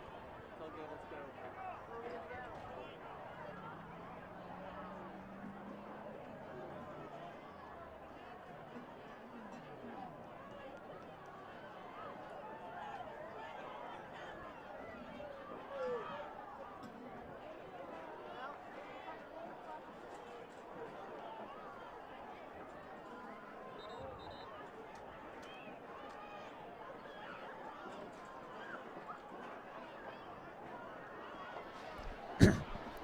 Welcome back to Tiger Memorial Stadium. Adam Hildebrand alongside Steve Spavital, Madison Dildine. Madison, before we start the second half off here, we're looking at it looks like the breeze has picked up a little bit out of the north. How's it going down there weather-wise? It is getting pretty chilly. I have some big goosebumps happening right now. The wind has stayed pretty consistent throughout play, which hopefully will be good for our guys. But, yeah, it's definitely getting colder. I can feel it in here, yeah. You know. I think we said at kickoff it was 71. Now my app is telling me 64 with a wind chill of 63. I think Madison might dispute that down there. Mm-hmm. Well, Westmoore was due to kick off with the wind. They've chosen to kick off into the wind, which I guess would mean they would have the wind in the fourth quarter. Wow. I mean, yeah, but you got to kick off here. Yeah, you don't technically know that you'll be kicking off in the fourth quarter, although I guess you still want to throw it with the wind. Mm-hmm. Well, the kick is away. Oh, it's a pretty good one. End over end, caught by Caden Jones at the 5. He doesn't have a lot of blockers in front of him. Well, now he does. Look out, big hole across the 30 to the 40. Trying to make the kicker miss, and he's dumped out of bounds at around the 48-yard line. But, Spav, one of your Matthews Ford keys to the game was getting big returns, and even if you don't put points on the board, get in good field position. That's right. That's what you need. You need to somehow figure out how to generate points with your special teams or get the ball in good field position, which is just what we did right there. Especially, Spav, because this offense wasn't exactly on fire in the first half. Just 135 yards. Tigers were 1 for 7 on third downs. You got to find a way to improve that. And again, that goes back down. To begin with it. That goes back to those yards per third down averages. The Tigers averaged 8.7 yards to go on third downs in the first half. Right. Jones takes the handoff left side. He was looking for the corner, wasn't there. In the perimeter, yes. They had the Barnett end around, that reverse set up, but that wasn't a play call that time around. No, because the last time we ran it, they read it and sacked him. It's almost like a counter, though. If you see that motion, your eyes might drift that way, and Jones keeping it maybe buys him some extra space. 2nd and 10. Even formation here. Hand out to Jones, left side. Again, not a lot of running room. A couple yards out to the 49. That brings up third down. 3rd and 8 coming up. Yeah. Insert Will Height then, which was good. We got both tight ends, Siebert and. Okay, now we're just using with one tight end now. Siebert comes out. Barnett into the game. Jones will split out left, so this will be an empty formation here for Cooper Bates. Bates came into the game 13 for 20 in the air on the year for 208 yards and a score. It's 3rd and 8 here. Often we see quarterback draw here. Instead, he dumps it over the left side. It's caught, but now fumbled right around the 45-yard line.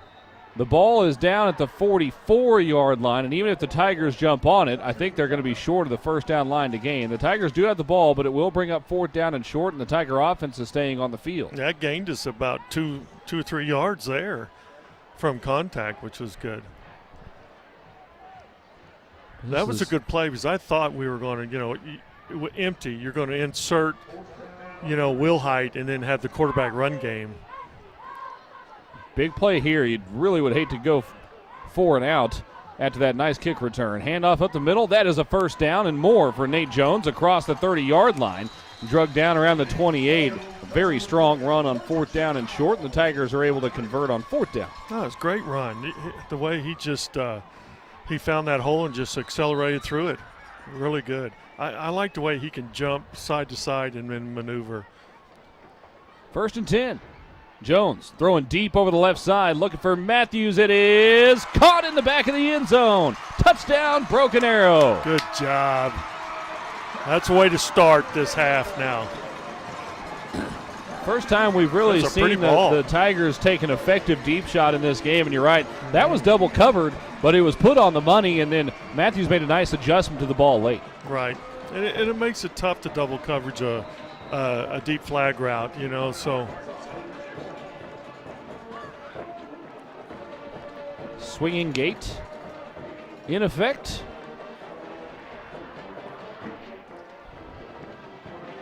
Snap back. Ball down. Kick on the way. And it is good. 17-0 Tigers, 9:51 to play in the third quarter. And Spav, that was great job. About as well as you could have hoped for that first possession to go. Well, let's just start with the special teams right off the bat. Getting good field position, and then getting the first down, then going for the deep flag route. Impressive. If you want a tangible reason for why that was important, other than the Tigers simply having fewer yards to go to get to the end zone, if that is only returned to, let's say, the 20-yard line, and then you have 4th and 1 from your own 29, you're probably punting that. Exactly. Whereas because the return was out near midfield, you had it at the 41-yard line of the opponent, that's one you're going to go for on 4th. Exactly. You're right, because that was 4-down territory. So without that big return, there's a good chance that the Tigers go 3 and out and punt that there. Right. 9:51 to play, third quarter. And now, even though that first half was not particularly inspiring offensively, defense played pretty well. All of a sudden, you feel like you're pretty well in control of this game. Right, exactly. And I think they sense it too. I think Westmoore senses it too, because we're playing harder than them. And you can see the score 17-0. They're just like, man, if we don't score here, it's like if. Now the question is, what does Westmoore do to try to respond? Because this is not a team that is really built to score a bunch of points quick and come from behind. They want to keep throwing the football on the ground. We've seen that. They shouldn't be throwing the football. They're going to have to establish. There's plenty. This is a whole half. They're running the ball for 3 yards a pop. Well, it's like they hadn't even tried to run the ball. Yeah, they've run it 10 times and thrown it 15, Spav. I know. And they're not a throwing team. 49 yards of total offense so far for Westmoore, 19 through the air, 30 on the ground. Each team with 5 penalties to this juncture. But Broken Arrow with 13 first downs compared to just 3 for the Jaguars. Here's an onside kick. The ball is recovered by Westmoore at about the 48-yard line. Oh, God, I thought we got it, actually. I don't know why we did that, but I can see the momentum if we got it. And there's a good question. We almost should have had it, really. Yeah, I thought that he had knocked the ball free. It was just one for a guy. moment. Yeah. It was just one guy. And that may have been the matchup. It was might have been one of those, hey, there's only one guy here. Let's see what happens. Now they have good field position. They're also, that might have been a decision based in confidence in this defense, the way it's been playing so far. That's true. Quads right, handoff right side, stretch play is stretched out. No room to work. They gave him a yard. The ball came free apparently, but the official on the far sideline signaling that he was down. Newell just is playing a heck of a game, Newell is. He's playing downhill like I've never seen him right now.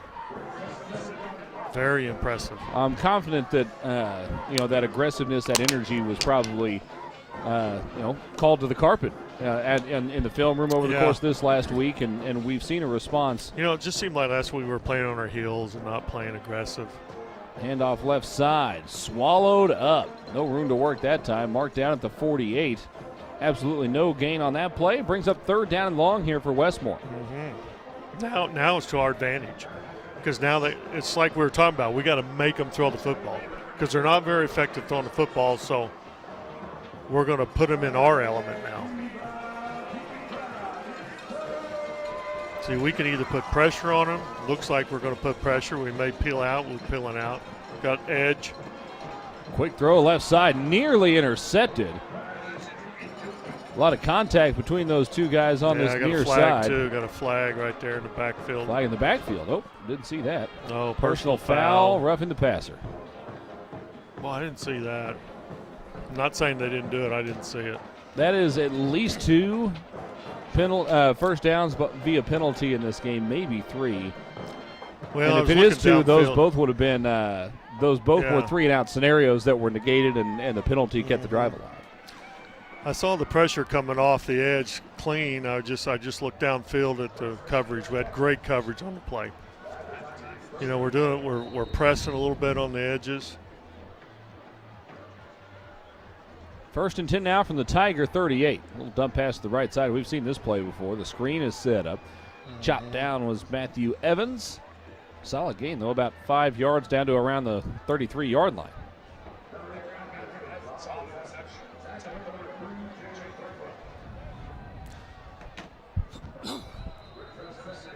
Some whistles and a timeout. I think from the officials. Oh, the chains. Something's going on with the chains over messed there. Up. Yeah.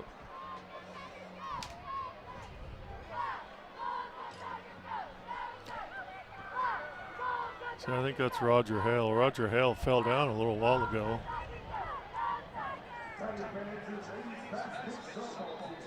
Yeah, they got it set back up. Hey. Roger Hale got knocked over. Is that the guy with the beard? Yeah. I know that guy. Santa? Yeah, he drives the bus sometimes too. Oh yeah. Yeah, That's yeah. Santa. He's driven me all across Mid-America. I know. Good dude. Second down and 5. Trips right in that bunch set. Handoff right side. They're trying the stretch play. Evans, nothing. Yeah, I shouldn't say nothing. He got about 1.5 yards. Yeah. Maybe 4 feet. Brings up third down and short. And a lot of the time in this situation, they've gone with tempos back. I know. Now they're going empty here. Trips right, 2 receivers left. Looking for the screen. Instead, it's a dump pass over the middle to the tight end. It's caught.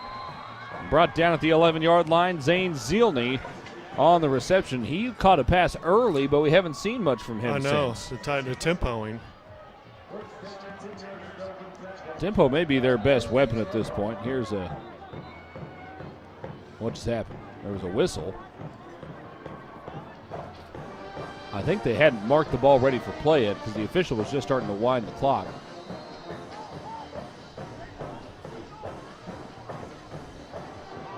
Tight end to either side. Handoff straight up the gut. Trying to push the pile forward, maybe a couple yards down to around the 10. Again, that was Evans on the carry. Evans, the tailback, and then Jake Blyce, the quarterback, are the only 2 guys who have run with the football. Blyce has only carried it 1 time. That's strange, isn't it? I would have definitely thought we had seen more on the ground. More of him, yeah. Second down and 8 here from the Tiger 10. Fake handoff, bootleg left. That's against the strong side, and the pass is out in front of Zielny.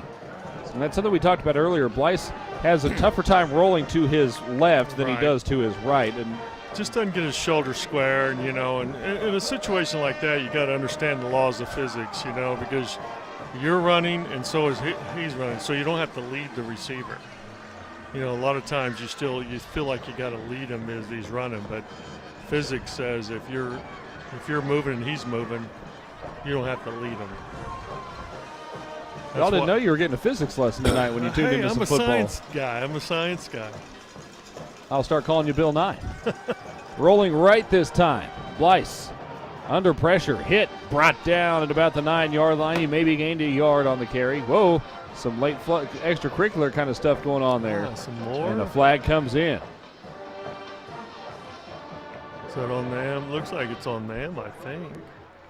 There was a Westmoore player that was down on the ground. Looks like there's a coach over there saying he might have been kicked at.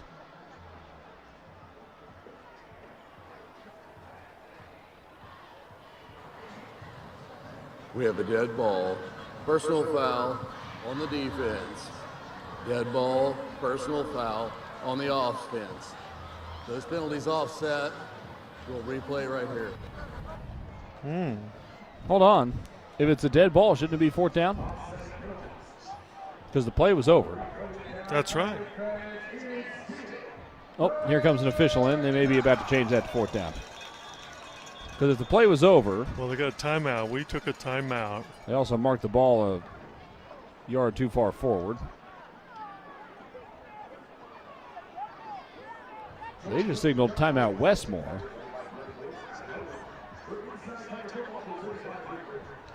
I'm not entirely sure what's going on here, but I think. Well, they said us timeout, then he changed it to them, and it was 3rd down and 8. And he did say dead ball. And he said dead ball, so that would be after the play, meaning the play is official and in the books. Right. So it should be 4th down and 8 here because the penalties do offset, but it should be still 4th down.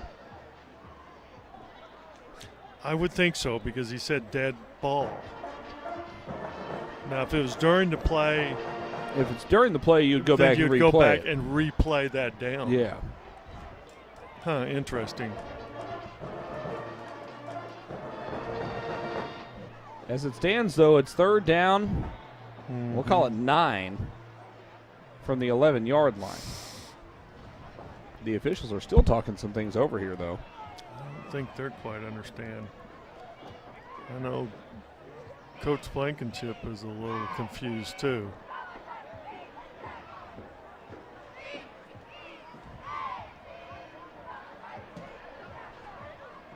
Now they've picked the ball up and moved it back to the 9-yard line. So it wasn't the 9. It got moved back to the 11. Now it is back to the 9. And they have changed it to 4th down. So there it is you go. So it's 4th down and 7. And while we have a moment here, let's go down to Madison Dildine on the sidelines. Madison, what are you hearing down there?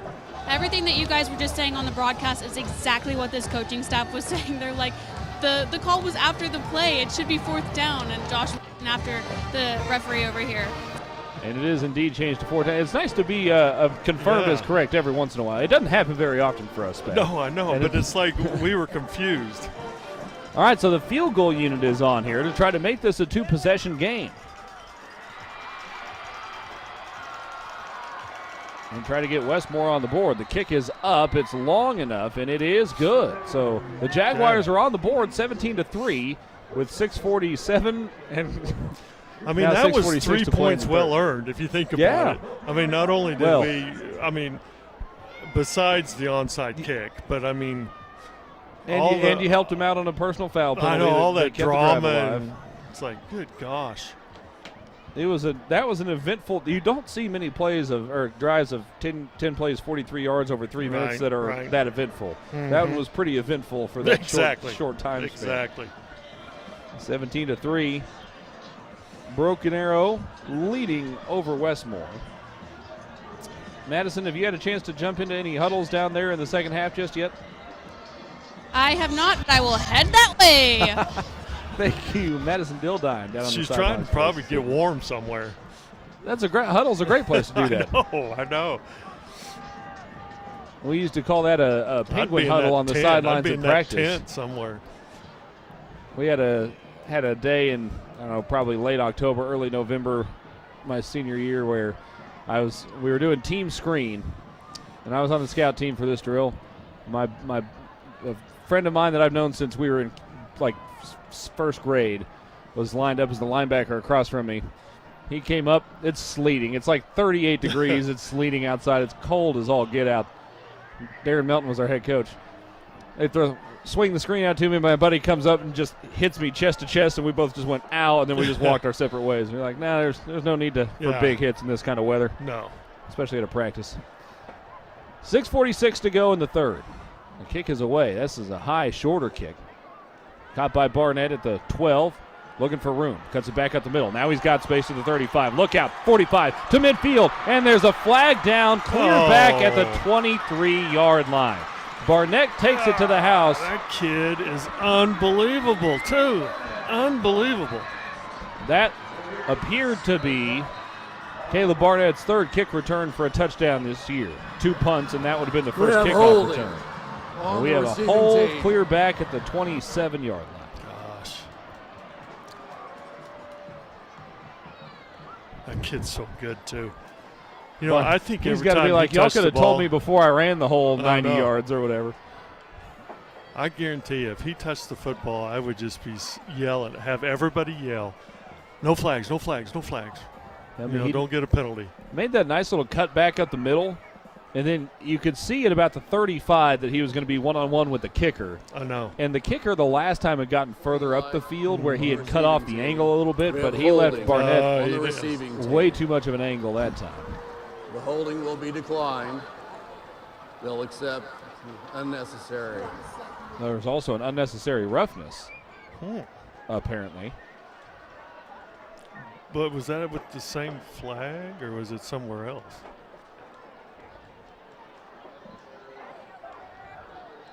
30. The ball will be placed at the 15.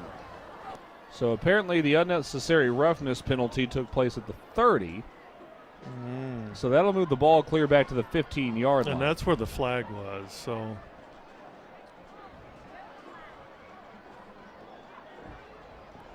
That's a tough pill to swallow. Yeah.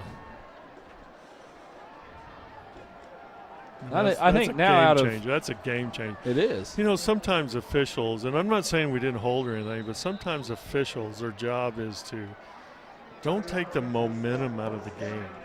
You know, don't change the flow of the game. Fake handoff on first down. Owen Jones dumps it over the near side. It's caught it up around the 34-yard line. That's the Siebert kid. Yeah. Good job. We've seen them run that play a couple of times. They just Kid missed can on catch that the earlier. football. Yeah, the kid can catch a football. Remember, he was determined last week and scored. I think after you get Caleb Barnett a breather, you owe him a ball in space here somewhere on this drive. Hand off left side. Stretch play not doing a whole lot that time, but wow, But look you at know, that he second got a effort. lot. 7-yard gain. That was a good late push from Cabry Harris. Well, especially when he was hit at the line of scrimmage. I thought that's where the play was going to end. Bunch receivers to the right this time. Quick pass. Caught. Matthews across the 45. That's a first down. Carrying tacklers all the way into Westmoore territory. Brought down around the 47. See, it's like they're just grab tackling. Instead of tackling, they're grab tackling. Which is we're getting a lot of yardage after contact. First and 10. A little miscommunication, but it didn't matter. It ended up working a little bit like a split belly play. A little delayed. Yeah. About a 12-yard gain down to around the 35-yard line. Nice job. Now we got the little Jonesy in there. Timeout snuck in there by the Westmoore coaching staff. They were going to have too many men on the field because the Tigers went tempo. Yes. Westmoore was trying to sub off. 5:40 to play, third quarter. Westmoore's down to just one timeout here in the second half. Already, I know. 17-3, Broken Arrow. You know, Spav, a thought just occurred to me. Odd, I know. But we talked some in the first half about the energy that the defense came out with and how they kind of turned the page from last week. The offense didn't have a problem with energy last week, but it seems like they're playing with more energy in the second half than they did in the first half. It didn't really occur to me until just now, but I think we didn't see a ton of offensive energy in that first half of play, and we're seeing more of it now. It seems like they're playing with a little more pop. Oh yeah, and they're running the football. They're doing things that we need to do. I don't know if they're worn down defensively, which I wouldn't think would be the answer, but it's like we're very consistent in what we're doing, and whether they're giving up a little bit or not, I don't know. But I do agree with you. I see a lot more intensity in our offense. A little more. They're so much more determined right now.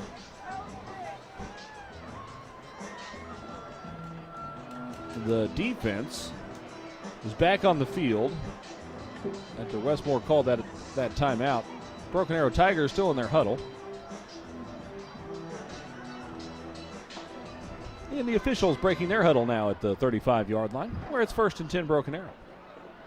And coming over to say something to Josh Blankenship. God, I tell you what, there's so much stuff going on around here in this game, and no one knows anything about it.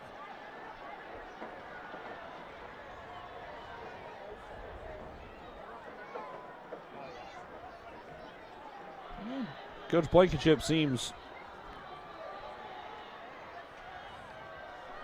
pleased, I suppose, with whatever the discussion was. They were pointing back the other direction. I'm not sure what. Maybe they were referring back to a different play or some sort of explanation. Tight end to either side. Insert power. There's Caden Jones.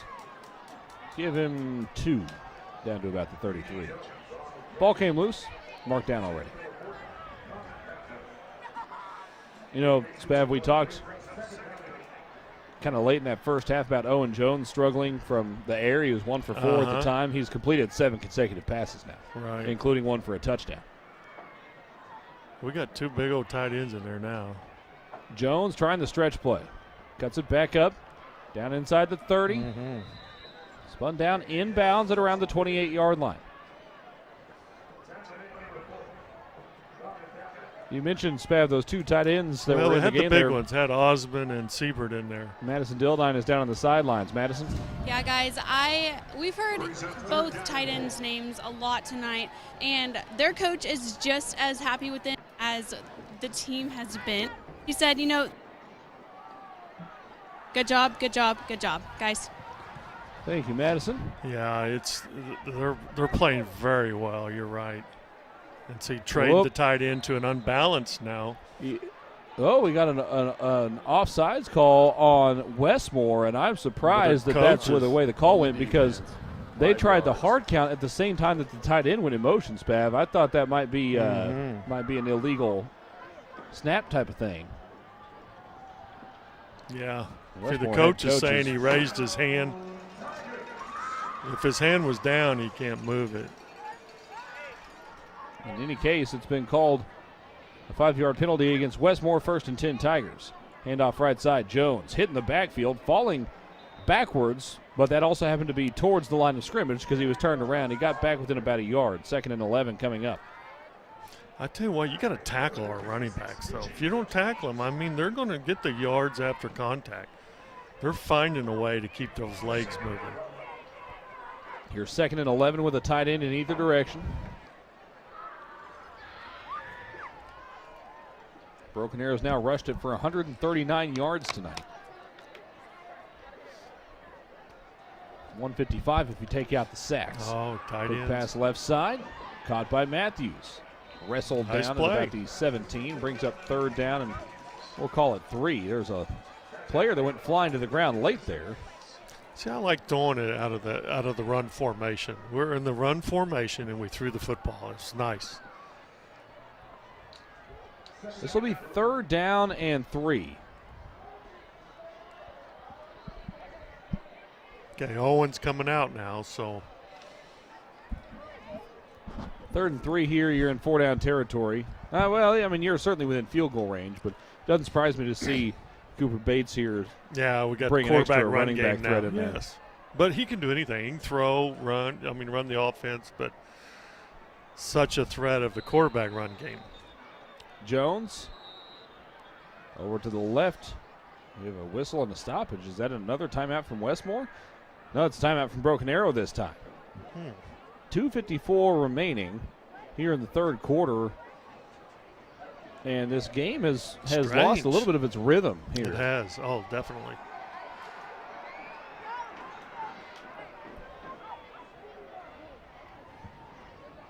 The Tigers, though, leading 17-3. Came out and scored on their very first drive of the second half. It appeared as though they had a kickoff return for a touchdown. It's called back due to a couple of penalties. Now the Tigers threatening to score again with 3rd and 3 coming up. Yeah. 2:54 left. This quarter's going really slow, too. There's been some real deliberateness.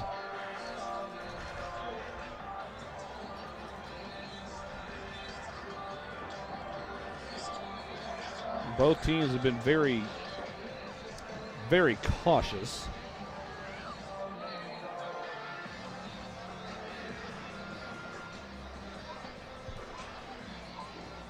Let's see if Broken Arrow finds a way to go and punch in here. 3rd down and 3. Ball in the left hash. 2 receivers right. Oh, Bates, good play. quarterback Good play. power, squeaks through the line of scrimmage and then runs into the end zone untouched. I love that play. Touchdown, Broken Arrow. 23-3 the score with the PAT pending. That looked like there wasn't a whole lot of room there, and I'm not sure anybody touched him even as he went through the line of scrimmage. Quarterback power. What a great play, too.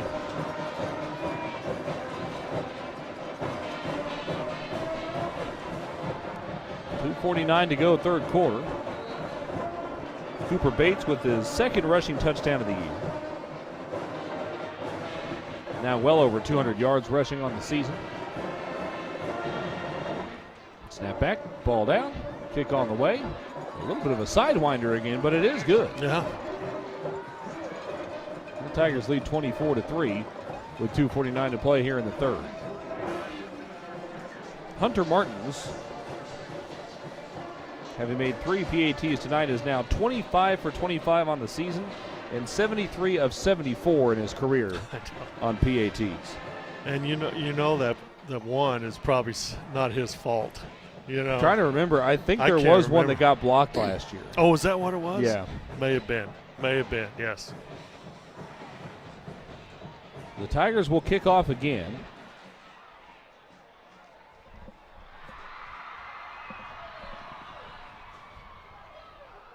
They tried the onside kick last time. Westmoore was able to recover. 2:49 to play in the third, so the wind's only at your back for the next 2 minutes and 49 seconds. I'd be a little surprised if we didn't see him kick it deep this time. Oh, God, kick it deep. We need to pin them deep and get good field position now.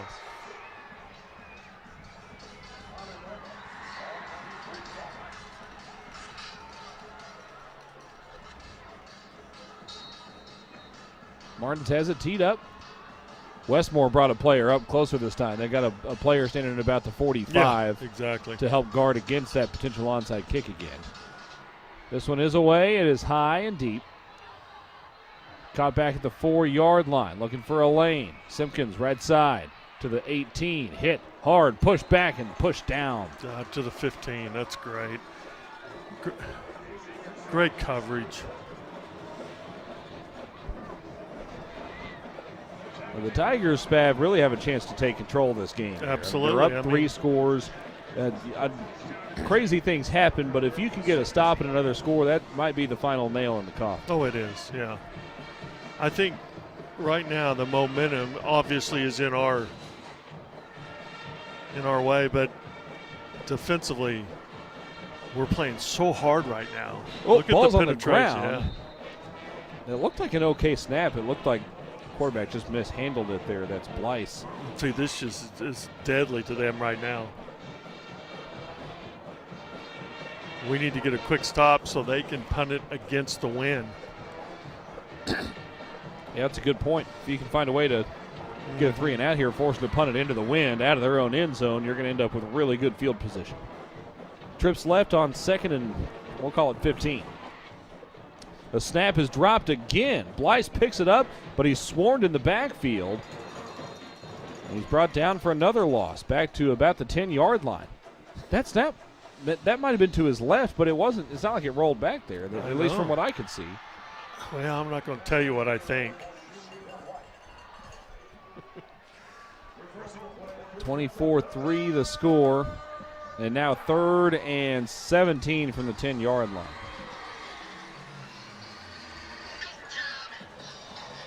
Trips left with the tight end in there. Blyce takes the snap, looking right, launches it up the right side. It is too high. Good coverage there from Jalen Franklin as well. That'll bring up 4th down and a long way. And now exactly what you were talking about, Spav. 90 seconds left in the quarter. Westmoore has to punt into the wind, and their punter's going to be standing in their own end zone. That's right, and we can take a shot too. There have been some kind of slow looping snaps back there. I know. So, Broken Arrow. We've come close to a few, and we're not even trying to block them, but we've come close to a few of these. Broken Arrow's had kind of the punt safe call on pretty well all game. Snap is back. It was a short snap. The kick is away, but it's a shank over the right side. Oh, good bounce. bounce. It hit at the 25-yard line, took a great bounce out to about the 34, but still fantastic field position for Broken Arrow with 1:18 to play. Now you give yourself a chance to score and kick off with the wind one more time. With the wind, yes. I mean, getting the ball on the 34-yard line, that's excellent. That's just great defense. And then force him to punt against the wind. And he hurried it. He was anticipating a block. Well, and they only snapped it 10 yards to him. They didn't snap the full 14. That was like, something you do out of the end zone, where you one-step it. Fake handoff. Left side, Cooper Bates. There's a couple of flags that come flying in. both right at the point of attack. I'd be surprised if that weren't a hold. Yeah, it's got to be holding.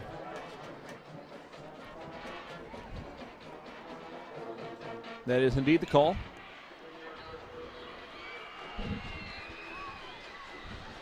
Flags down at the 33. A lot of flags this game, hadn't there been? That is the 8th on the Tigers. They march it all the way back to the 43. For Westmoore, 6. So a combined total Not of 14 flags. God, you remember last year when we went to the west side? Yeah. It was over 20 penalties. I think what kind of helps it seem that way is the vast majority of the penalties have been in pretty pivotal moments to drives or what have you. A little dump pass to Siebert, breaking tackles inside the 30. Siebert can run with it now. Siebert, I think, was actually throwing a block, and I know. They ended up just dumping it right to him. It's a solid gain of about 16 yards. Brings up 2nd down and 4. 2 receivers, 2 tight ends, all to the left side. Hand off to Nate Jones. Gets around 1 defender, but only can get a couple yards down to about the 26, where that will be 3rd down and 2. Now here's your thinking. Do you take a shot or do you get the first down? With 16 seconds left. It's 4 down territory anyway. So you got 2 downs to get 2 yards. So do you take a shot here or what? We'll find out when we return. The Tigers are going to let the 3rd quarter clock expire. Broken Arrow leading 24-3 over Westmoore as we head to the 4th. We'll take a break, flip the field around, back with the final 12 minutes when we return in just a moment. This is Tiger Football on ArrowVision. While you are teaching someone special the nuances of keeping the wheel steady, we can provide you means for you to maintain financial equilibrium. First National Bank of Broken Arrow. First people put people first. Just a reminder, there'll come a time that they can no longer share a bedroom. That's why we have a complete array of home loans, so that dream of more space can come true, right on time. First National Bank of Broken Arrow. First people put people first. Right now, get $200 from TTCU Federal Credit Union when you open a new checking account with direct deposit. What would you buy with $200? Cars, race cars, my own apartment, 100 coloring books, and a puppy. Or maybe some groceries and a tank of gas. $200 for whatever works for you from TTCU, because life is better in balance. 24-3 as we head to the 4th quarter. The first half flew by in about 45 minutes. That 3rd quarter, I think, took close to 45 minutes. It was a bit of a slow quarter. The Tigers, though, Spav, had the ball 3rd and 2 from the Westmoore 26-yard line. You already mentioned you felt like this was 4-down territory. I'd be surprised to see the Tigers put the ball in the air much in this 4th quarter in general, but in particular here where you've got 2 shots to try to gain 2 yards. You're averaging 4 yards a carry tonight. And they're playing deep coverage right now, so it's not like, let's take a shot, let's just run and get the first down. Nate Jones in there with Cooper Bates as the quarterback. Hand off to Jones. No, Bates kept it. He's got room across the 20. Steps inside a man, inside the 10. Carrying tacklers, breaking tackles. He's into the end zone. Cooper Bates would not be denied. What a tough kid. 26 yards on the scamper. That makes it 30-3. Broken Arrow with 11:50 remaining. Nice. Chance Mark it's nice celebrating there with the arm pumps. It is so nice having a quarterback that can run like that. Good gosh. You saw him make a couple of guys miss early, and then it was just willpower down the stretch there. Able to carry that couple of guys into the end zone. But with him, it's like you have the Wildcat offense, but then you just then he can run a normal offense, and then that was just a normal offense read off of it. He kept the read. And then he can throw the football just like a normal offense. So he's a triple weapon. The PAT was good. Makes it 31-3 Broken Arrow with 11:50 remaining. The Tigers appear on pace to move to 2-4 on the year and 2-1 in district play. See, this kind of tells you what we should have done last week. You know, I feel like Westmoore is probably a better team than Norman North. And yet, you know, we're dominating this game, and last game is just, you know, having those two players out just killed us defensively, and we were playing on our heels. It was just an insane game. It's getting chilly in here. We caught a breeze that came in up through the window right there. Tigers are prepared to do something different here. Kicking into the wind, maybe trying to high onside here or something. There you go. There it is at the far side. Oh, that's tough. It hits at the 30, and the ball's loose. Bouncing around at the 31-yard line. There's a scrum for it. That's exactly why you do that kick. It's exactly why you do it. A couple of Westmoore players signaling they have it, and Westmoore does indeed have it. Man, but lucky. I tell you what, the way it bounced, it was a total crapshoot. In fact, you could say it was less likely that Westmoore was going to end up with the football at one point in that pinball machine there. So that's exactly why you do that kick. I used to do that all the time, and I guarantee you I'd get 4 or 5 turnovers a year. Well, and the wind, you could see how the wind held up that ball too. Right. One of the guys on the receiving team for Westmoore was where he thought the ball was going to land, and it landed 5 yards short of it. Right. 2 receivers either way, handoff left side. Looking for the corner, but So knocked down forward was tough. Matthew Evans. We're playing tough defense right now. See, the thing is they flex a big old tight end number 88. I mean, it's not much of a threat because he can't run out of sight. So, I mean, why? It's almost like why cover him? Handoff He's right there side. to block. Another decent carry for Evans. Give him 5 out to the 39. Remember, the 3 points on the board for Westmoore came after an onside kick, gave him the ball near midfield. Right. And then there was a penalty that kept that drive alive. Right. And they still had to make a 20-plus yard kick to get points on the board. This defense has been really, really good. Right. Handoff there, on third and short. He's met in the backfield and pushed backwards. A couple of guys there leading the way for Broken Arrow that time. Wow, that was great.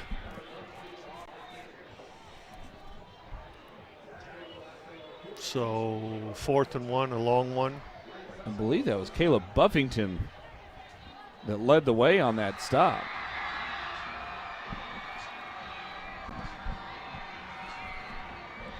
Fourth down and, a long one here. 10:25 remaining.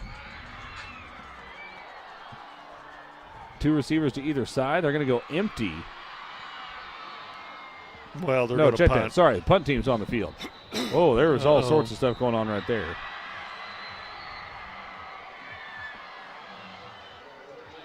Legal substitution on the punting team. Yeah, my apologies. There's a column here in the window that was obstructing my view of the punter. So it looked like they were just in a 4 wide receiver formation. That'll move the ball back to the 34.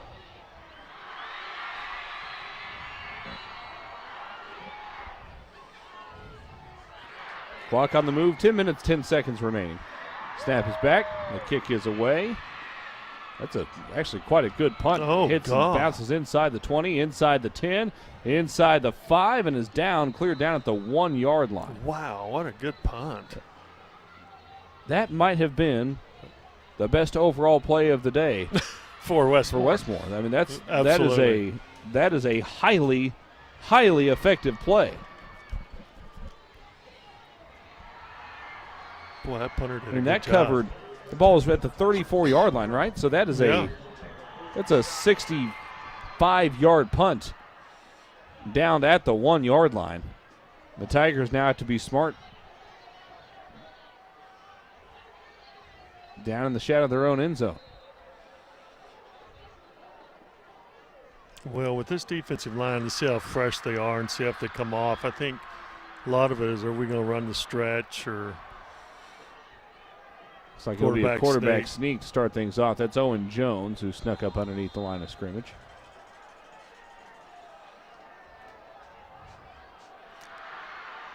See, this is the old what I used to call the yellow zone. It's where you got to be real cautious, you know, when you're back in your own area.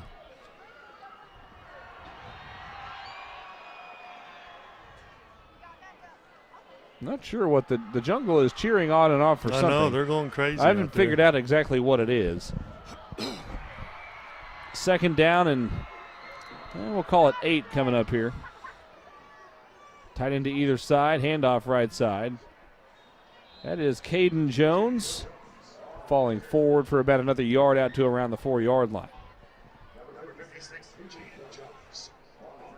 Clock will be under 9 minutes by the time the Tigers snap the ball again.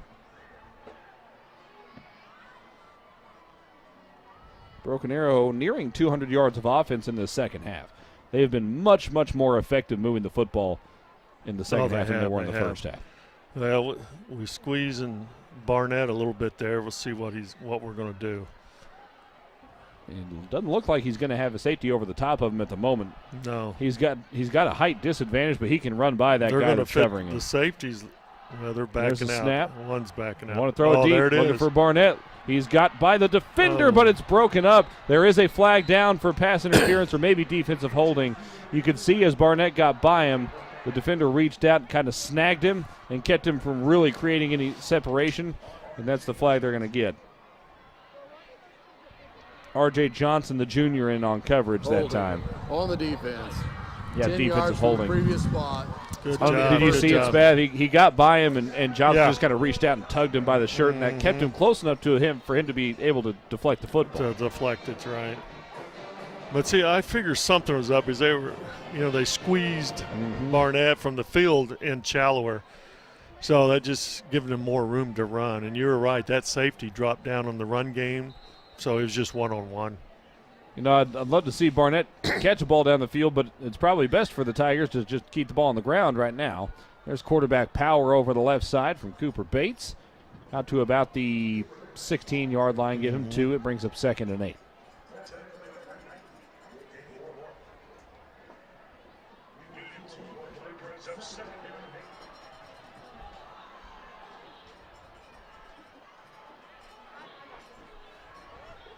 Tight end on either side. It is Siebert and Osmond, who are the two biggest of the tight ends. Siebert 6'5", 220, Osmond 6'6", 235. There it is, there it is. Bates across the 20. Wrapped up, pushed backwards. Be a little short. They give him, we'll see where they mark him. It'll be somewhere around the 22. That would make it 3rd down and about 2.5. Well, they played at least that time, that quarterback Reed. They played it well defensively. 7:20 to play. This drive started deep enough in Broken Arrow territory. They could presumably just run the ball all the way down the field and run out the clock on this drive. Absolutely. There's enough real estate in front of them to continue to do We that. got the 2 tall tight ends, Siebert and Osmond. There you go. Right side, Caden downhill. Jones. First down yardage, dumped down at around the 29-yard line. A gain of about 7 on the play. And I think that's what we're going to do. Why throw the football? We're Yeah, no being reason very to at this effective point. here. The 31-3 risks lead. far outweigh the rewards at this point in the game. And at this point, I wouldn't think that we won't see Broken Arrow snap the ball with the play clock above 5. Well, I stand corrected. It was at 17. Who got the ball here? I think that was a quarterback keeper over Yeah, the it right was. It was side. the read. It was the read, the stretch read. I thought basically. Jones had it there for a second. I was very confused. 6:34 remaining. Just a gain of 1 brings up 2nd down. See, and they 9. only have 1 timeout. We need to be milking the time, like you said. Let's go down. Let's get the clock down to inside 10. Don't put the lineman down until. Okay. Shift him. We're going to run a stretch over here. Yeah, it's quads to the left side there. Mm-hmm. There's a flag down in the backfield. Jameson Mejia was tangled up with a defender. It was a minimal gain on the play. If that's a hold, Spad, do you think about declining this? Force 3rd and 8? Personal foul. Face mask on the offense. 15 yards from the spot of the foul. Personal foul. I wasn't That expecting one you that. probably. Yeah, I wasn't expecting that. I thought I saw one of their players grab their player, so I figured it could have been something of a personal foul or something of that issue. But that's a killer right there. That makes it second down. About and about 24.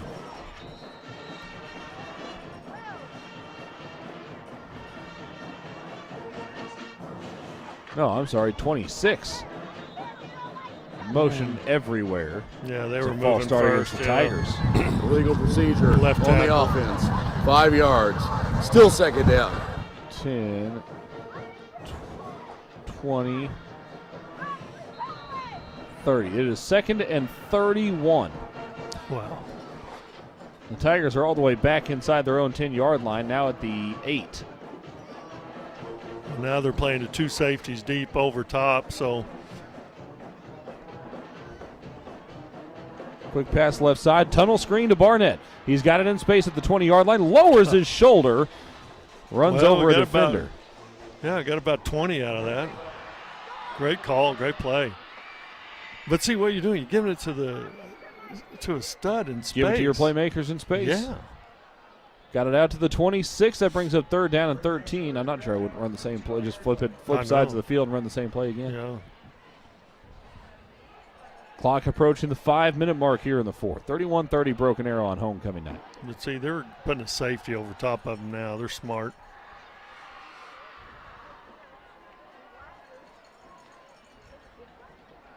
Third and 13. Jones over the middle. It is popped up in the air, incomplete. That was a very similar play, Spat, to the one we saw Broken Arrow run at a critical point in last week's comeback, and they were able to complete the pass just a little bit high that time. Yeah, that was a great call. You know, we had Barnett in the number 2 position to the field, and he just running that little shallow post in there. So the punt team is on.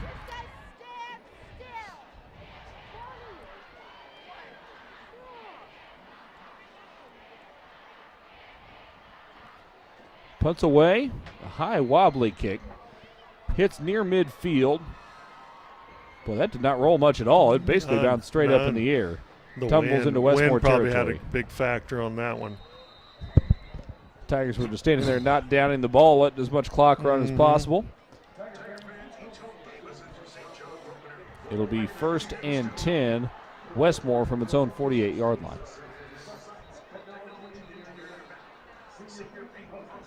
Yeah, we got a timeout here by got the red hat out on the field.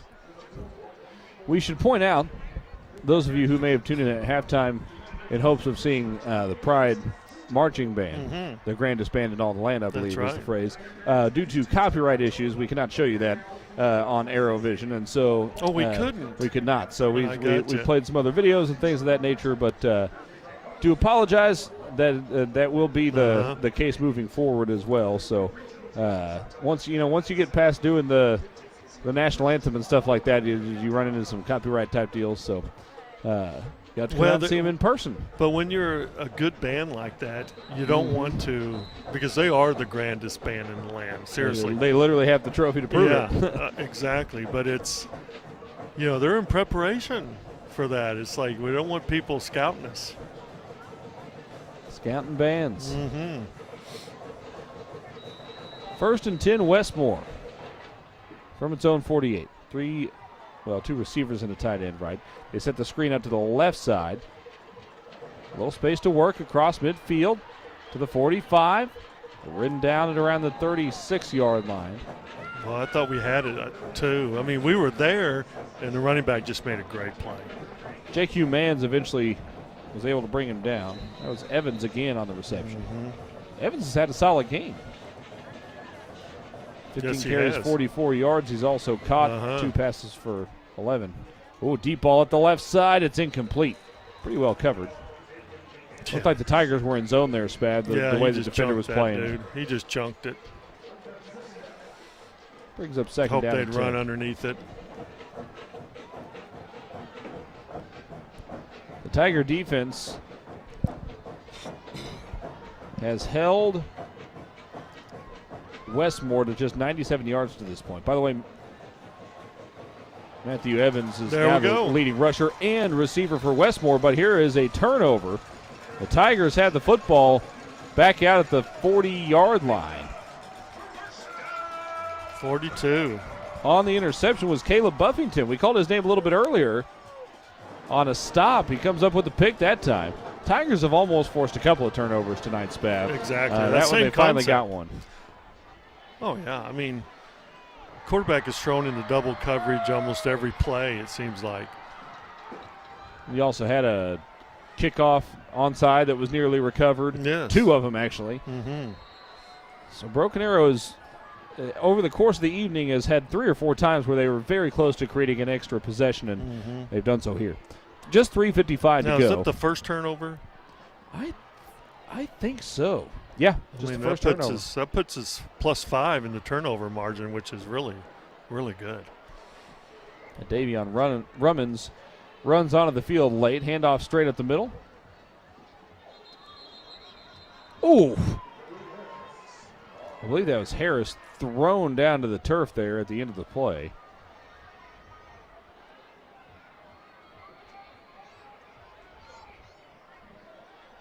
Brings up 2nd down and 8.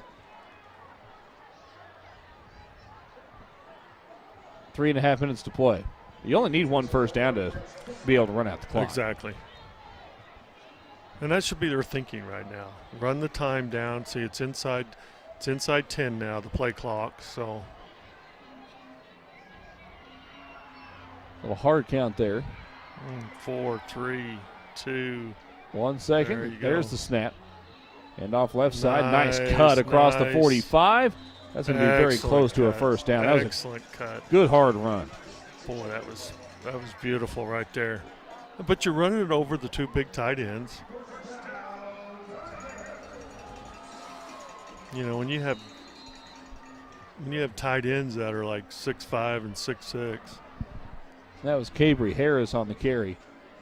Those tight ends are lined up on the right side this time. Actually, it's quads right. Now they motion him to the left end instead. Hand off at the middle. Not much that time. Maybe a yard for Harris. Caden Jones will check in. Presumably Harris will go to the bench. Yeah, 2:27 left to play here in the 4th. See, they still have 1 timeout, so if we can just, like you said, if we can just keep milking this clock right now, we're going to be just fine. There we just ran a simple zone. You know, if we can get that stretch play going, might break it, or the quarterback keep. Pistol set, tight end on either side. Stretch play, left side. Oh, got caught from behind. Yeah, Jones kind of wrapped up by that right shoulder guard, and again another physical tackle. And there comes a late flag in.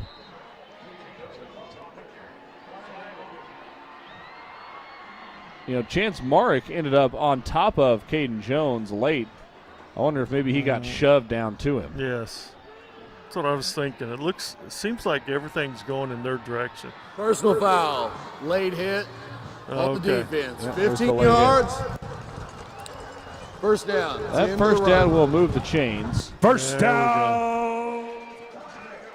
1:46 to play, and now, unless Westmoore chooses to take their timeout, you can run out the It's clock. over, yeah. It's over. And we're going to keep it simple. We're going to run that zone inside. Just run the zone. I mean, that's keeping it real simple. Don't need to throw the football. Just Cooper Bates in, Owen Jones out.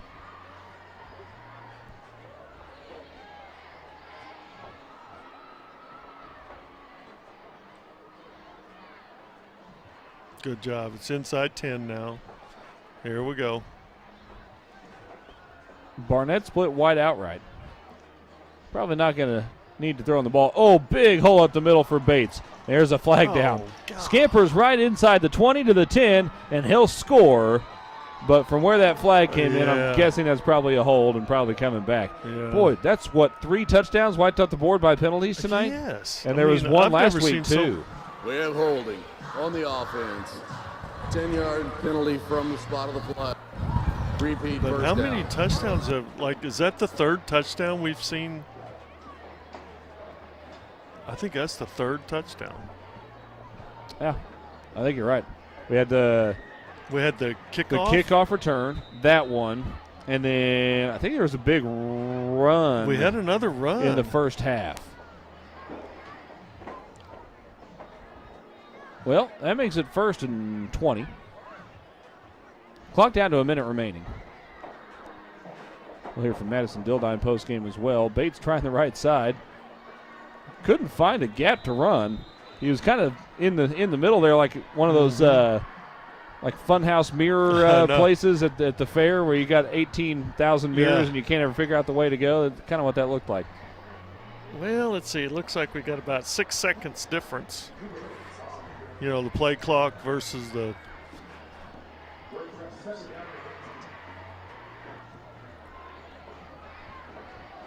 full party in the USA going on down there. Mm-hmm. Got a good group of the jungle out there. They do such a great job. Victory formation on. Greatest play in football. Owen Jones takes a knee, and that will Not end a it. baby. 31-3. Broken Arrow wins it over Westmoore tonight. The Tigers improving to 2-4 on the season and 2-1 in conference play. Westmoore falls to 2-4 and is now 1-2. I said conference play in district play. Right. Well, what a difference of half. Yeah. I mean, I don't know if it was just like you said, our intensity offensively. Defense played well the whole game, obviously, but you know, coming back the second half, it's just a tale of two stories right there. Because first half we were just plain vanilla. In the second half we really did a good job. Let's go down to the field in Madison Dildine. Madison. Coach, homecoming brings a lot of distractions, but your guys remain focused. What do you like about their performance tonight? All of it, man. They played aggressive. They played the football that I know we're capable of playing. So glad that they're able to get the win and be rewarded for the work they put in.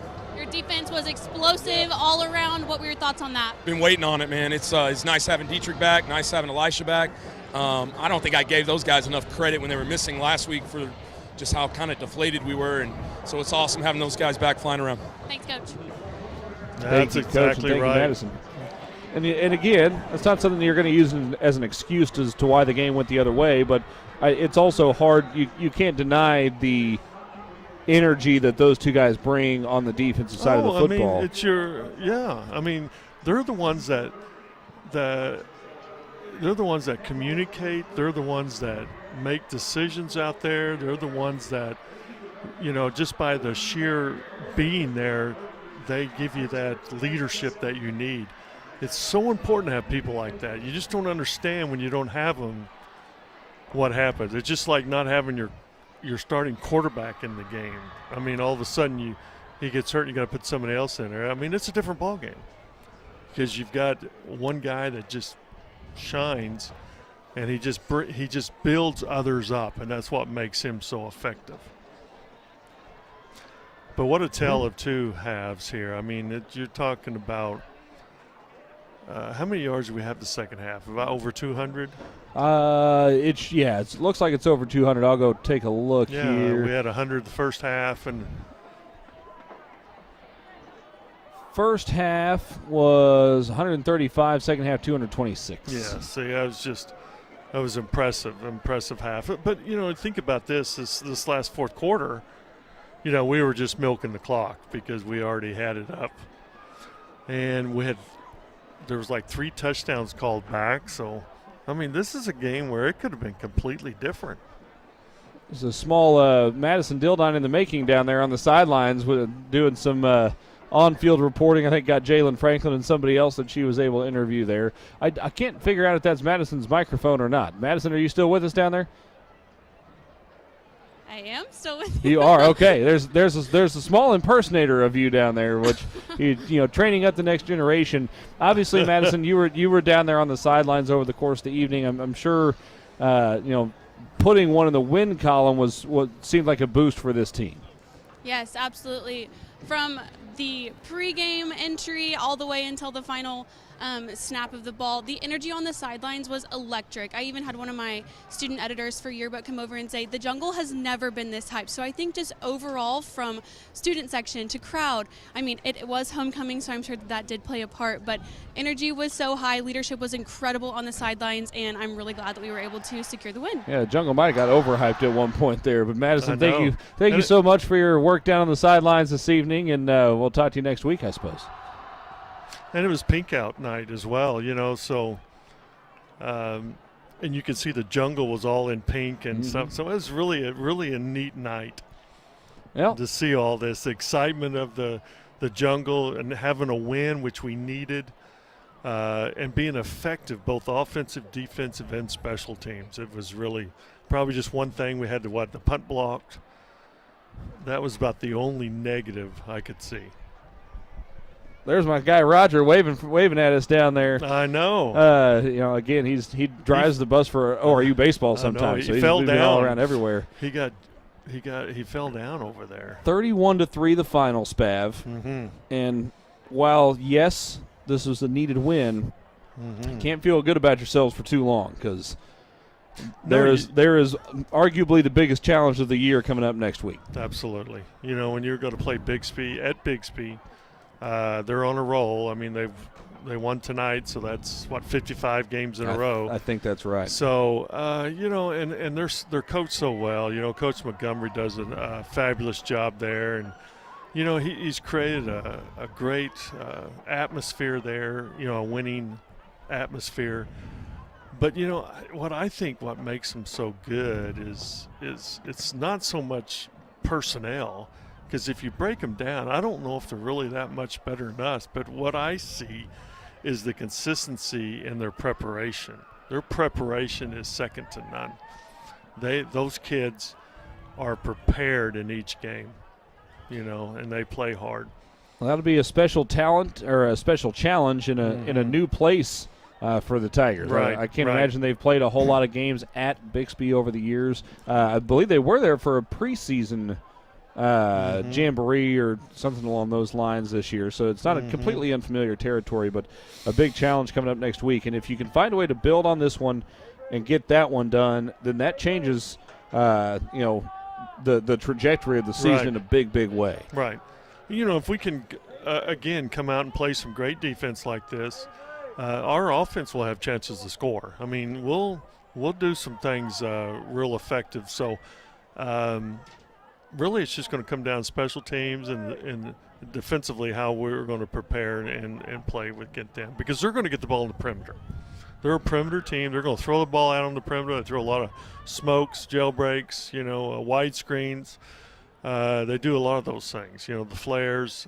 They're going to put the ball in the perimeter. Their receivers can block, and it's going to challenge us on the perimeter. So we've got to really, really play with a good leverage. Tonight for the Tigers individually, Owen Jones started off 1 for 4 and then completed 9 of his final 10 passes for 124 yards and a touchdown. Cooper Bates 2 for 2 in the air for 21 yards. Cooper Bates led the way in rushing, 12 carries, 85 yards, 2 scores. Caden Jones 16 touches to lead the way in that category, 52 yards, 1 touchdown. Cabry Harris, 12 rushes, 57 yards. Nate Jones, 10 rushes, 52 yards. Receiving-wise, Cade Matthews caught 6 balls for 69 yards and a score. Caleb Barnett, 3 for 39. He had a big, long one called back as well. Zachary Siebert, 2 catches for 35 yards. Joshua Wilhite, 1 catch for 2. The Tigers struggled on third down, 4 for 12, but were great on third down defense, just 1 for 11 for Westmoore tonight. That's good. That's huge because they were pretty good at it. Broken Arrow able to get it done again by a final score of 31-3, and now 2-4 on the year, 2-1 in district play. A big thank you to Madison Dildine down on the sidelines for us tonight. Terry Sprider, Antonio Hurling helping produce the show, just a couple of rooms down from us this evening. Skip Hyde, our man on stats, knocking it out of the park as always. A big thank you to the students who helped run cameras and help produce this thing as well. For Steve Spavital, I'm Adam Hildebrand. Again, the final score, Broken Arrow 31, Westmoore 3. Good night and God bless from Tiger Memorial Stadium.